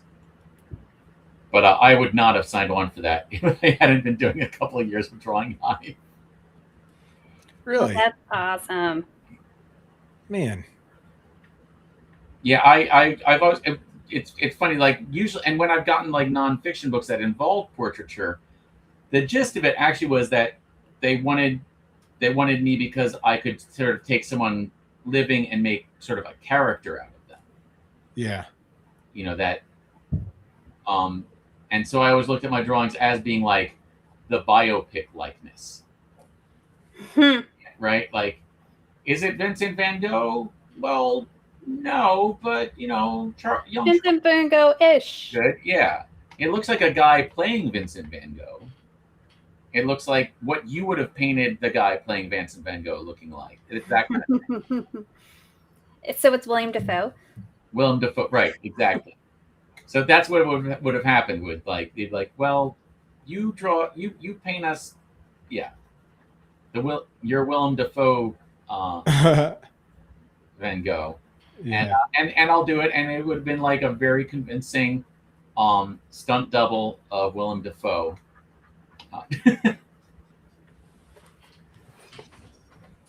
Well, I'm loving the likeness. Everybody, you got about 5 minutes. Please start posting your work to Discord. Share it now. I'm really excited to see the art tonight. Some of the early posts were crazy. Suzanne, that was I love Suzanne's. Are you intentionally quoting this moment? Like, what's that? You're crazy. It's crazy. No, I'm not. That's totally just like way over my head. I was like, what are you talking about? And I'm like, oh yeah, of course. Yeah, no, the Animal House by Suzanne is so good. I'm really excited. I picked that one originally because I thought John would draw that, because I was like, look at that lighting. It looks like the Caravaggio. Do you know that Caravaggio portrait I'm talking about? With yes. Right. And yeah, so I saw that and I was like, oh, John Belushi looks like this Caravaggio. I bet if John would draw that one. Yeah. Okay, this question's crazy because I think it's worshiping you guys too much. Is there a point in life when you guys feel it's kind of easy to work? No, actually, I want to give you a real honest answer there. No, like. No, wait, no, there's a point in life. Wait, like, what are you saying no to? well, like the paintings are still hard. Like, yeah, okay. I think you were saying like, no, there's no point. Oh, no. Like, it's awesome. And there's easy days, but there's also like tough weeks. Like I think coming off of vacation, the first half of the week, I had a really tough time painting, and I actually, I'll be posting it. You'll be able to see it next week. I started a painting with one animal, and I did everything I normally do. I have my rendered sketch and like I pick interesting frames. So I start with my frame first, and then I will design the painting based on the frame that I'm working with. And so I did everything right, and I started painting it, and I got a day and a half into it, and I was supposed to only have just a few days on it, and it wasn't the right animal, and I had to switch it up, and I had to paint over it, and I had to completely do a different one. And like, it's just, it was a tough first half of the week for painting. Well, like also like if you're not changing the goalposts, you know. Yeah, and the paintings Yeah. get harder and more complicated and challenging, but it's good. It's fun. I still love it, and I won't stop doing any of it. But like, I wouldn't say it's easy. There are some days that feel easy, but there's still so many challenges. Yeah.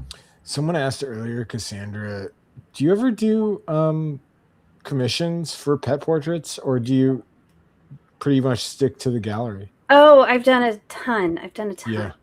But and I have like a line of ridiculously patient people who are waiting for some, and it's just I overcommit sometimes to gallery shows, and it's just when I have space in between, I will get to it. And so I'm like, I feel terrible. But yeah, it feels like you're like messaging the person that asked for a pet portrait. Yeah, and so I get requests, and I was just like, I've got a line that I need to get through, and I don't want to be another person that I'm going to disappoint, because I picked a year to have 2 solo shows and 22 group shows. I said yes to too much. How many shows have you been looking at in 2027? Are you? Oh yeah, I've that really booked. I have 2 solos next year. Do you think you're going to add to that? Oh, and I've already said yes to like 5 group shows. Okay. Probably more. It's totally going to be more. Adam, I'm going to be in Northport, New York for a solo show. I'm making it out to the East Coast. We're doing an East Coast get together, guys. Yes. Yeah. Adam, we were talking last week about a wherever in Virginia, Richmond. Wherever I'm going to have to go, Richmond, You're gonna Virginia. have to come to Richmond. Adam, we're going to have to get you down to Richmond. Yeah. Oh, I love Richmond. Yeah, you got to come, and you can go look for an arm, you know. Right. We're going to do a Drawing Hive live show. We're doing it. We should do it. Can we make a commitment? Yeah, I am all in. Drawing Hive live. I cannot promise that it will be broadcast. It will be recorded. Yeah. Recording it would make me feel so much. It would allow me to enjoy it so much more than making it live. Yeah, well, just figuring out sound initially, and just like a bar's internet. Yeah. Right. Or I'm assuming it's a bar wherever is internet. I'm assuming the internet will be as good as a bar. Yeah. Yeah. Oh, okay. Cora, it's at Haven Gallery in Northport. Now, where is Northport, New York? It's like in Long Island. Oh, okay. Appropriately named, that island. That was. All right, we only got 2 minutes, people. Start posting. Please don't wait until I start sharing, because when I start sharing, it jumbles the whole thing. And we genuinely want to see everybody's stuff. And I want to see all your art. Really, really do. Yeah. Can either of you ever imagine like leaving the East Coast? I mean, I obviously have families and stuff. That makes it kind of possible, but like, I'm such an underdog lover. It's hard for me to imagine leaving New Jersey. New Jersey wants me to. It just keeps getting more and more expensive, and yet that makes me go like, oh yeah, well maybe I will stay. Listen, Tone. I'm way more punk rock than I come across. My reaction to everything is just, you're gonna tell me what to do, Mom, including, well, what if we double your property taxes? Well, no, you're just trying to get rid of me. What are you gonna do? What are you gonna do, Mom? Well, we're gonna double your property tax. Yeah. Yeah, I know. I think I'm I love traveling and I love visiting places, but I think I'm an East Coaster. I'm definitely an East Coaster at heart. I love all my seasons, so I would never want to live too far down south. I want fall, and I want winter, and I like spring, I'll tell you what, if I could grab all of the people on the East Coast and move them to the West Coast, I'd live on the West Coast with the East Coast people. That is like my dream. I'm not even joking. Right. Like, I think the West Coast is great. I wish I could switch the people. There's a diversity in thought that is hilarious and fun and just, I don't know. Yeah. There's a zaniness that I love. Yeah. Someone asked when that shore in Northport is. Oh, it's April. I think it opens April 3rd. I have to check. But yeah, it should be fun. Lovely gallery, super nice director, curator. I love her. So really excited. And am I correct in remembering that you've got a show in Philadelphia, right? Yeah, that is 2028 in the fall. 2028, Cassandra? Yeah. And I'm in. We're talking about this is an election year. Yeah. So next year I have April in Northport for solo, and then in the fall, I don't think we've set the month yet. I'm in New Orleans at Les Mieux, and I love Les Mieux. It's wonderful. This gallery has been going for over 40 years. And New Orleans is such a cool city. Love it there so much. Are you guys ready to see some art? Always. Yeah. All right. Well, we're going to do some A/B testing. The past few weeks, I've been doing a stream of my phone to my computer. That's the way we do it.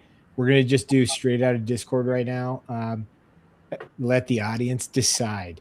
We will decide on future weeks which is better. I really want to see the art big. I'm going to break it down. We're going to do a little behind the scenes right now. I want to see the art big. I've thought about pulling the art from Discord to where we just see the art, but then I want to see who made the art. Oh, we wouldn't see their names. We wouldn't see their names, and that ruins that. And so I've kind of decided against it. Yeah, and so I like to see the names. One thing I will say is I'm going to zoom in on certain art, and then some art I won't. If you show up enough, eventually I'll zoom in on your art. It will happen. It's just if we did it for everybody, we'd be here for an hour. I'm doing my best. And just remember that. Just remember when you say anything negative, I stay up until 3 a.m. thinking about it.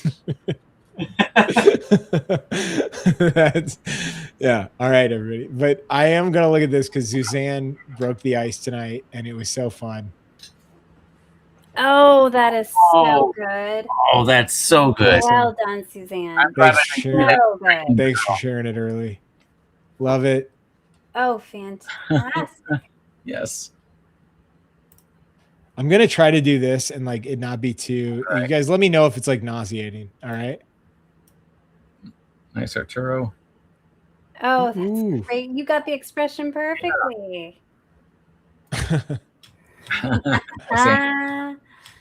Nice. Oh, fantastic. Yeah. John. Yeah. I see. I don't know. Like I'm following my pacing. Nice. Oh my gosh. Oh, those are great.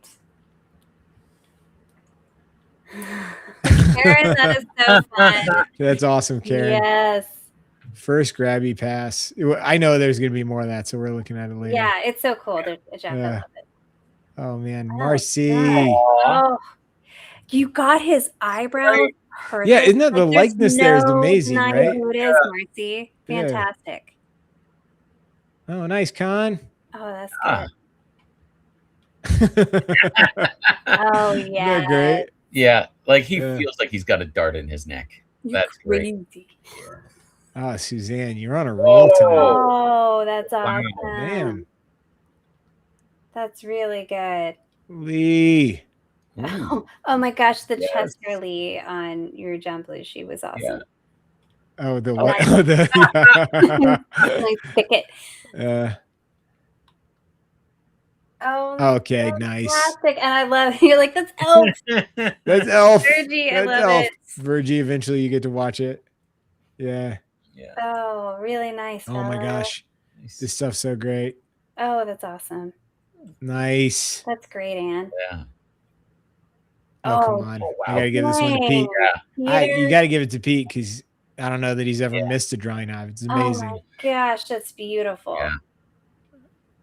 Yeah. Terry, fantastic. Oh my God. Yes. That's great, Karen.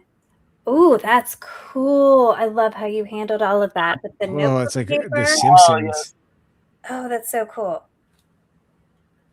The King. Yes.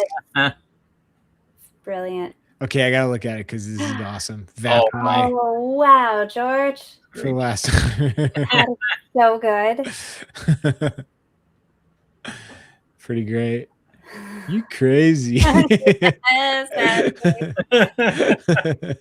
I know. That's my goal is I want that to put at least "you're crazy" on there because I just love. Yeah. Is this bad? Yeah. Oh, that's Nice. lovely, Willie. Yeah. Yeah, totally. Oof. Wow. Yeah. Really nice. Wow. Great, Rebecca. Oh, Rebecca, that's awesome. Oh, nice. Oops. Oh, I love it. Yeah. Oh, I love the hand on the ear next to Yeah. Jack Black too. It's perfect. Oh, I thought it was Jack Black doing that. Oh, nice, Frank. Yeah. Wow, that's beautiful. Cooking. Dang. Oh, Wow. this is really great, everyone. All right, I gotta look at what Julian had to say. Wait, is this bad? Should we pull it out? That's great. Oh, this Okay. is so good. Wow. I don't know about stunt doubles. I think you got it. Yeah. Beautiful. Ooh, Eric. Wow. Eric. Wow, Eric. Jeepers. Man, gorgeous. Wow, Iris. Nice. Bat Beast. I love that. Yes. Oh, nice, Nicole. I love that. Will. Cool. Oh, love the eyes on that Oof. Will. Oh, nice, Jeff. Oh my God. They're so good. Yeah. Love that. All right, I'm gonna end on this one. This is a great one. Beautiful. Nice. I got some housekeeping. Next week we got Jorge Gutierrez. Jorge Gutierrez is such a get for the show. He is the coolest, nicest guy. And if you haven't seen it, go watch Maya and the Three and Book of Life. My kids are obsessed. And Timmy, I'm going to warn you, they're going to have to pop in early before we start because they're dying to say hi to Oh, him. they want to say hi? Okay, Because cool. they love those movies, that movie and show so much. Okay, so Jorge Gutierrez is coming. He is the director of all the films Cassandra just mentioned. He's also directing the upcoming Speedy Gonzalez film. So come on, this is a big get. This is a big get. This is a big get. I've gotten big photographers before, but I don't think I've ever gotten like a big like animation person.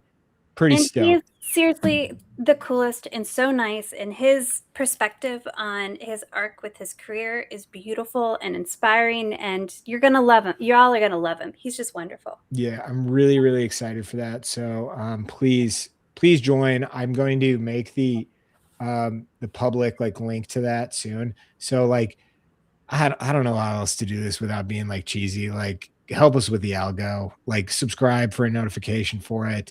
Comment on this video, please. You know, like really comment on it. Don't comment on it on Discord. I don't know how else to. I know. It makes me sick having to ask for these things. Comment on it, like it, share it, you know, email it to your friend. Send it. If everyone sent this video to your grandmas, you know how much this would help us in the algorithm if you all sent it to your grandmas and said it was really important to you that they watched it. Right. All right. We will see you next week. Please tune in. It's going to be really fun. Yeah, I'm really please excited come for him. Y'all are going to love him. Truly. He's the best. He really is. Bye.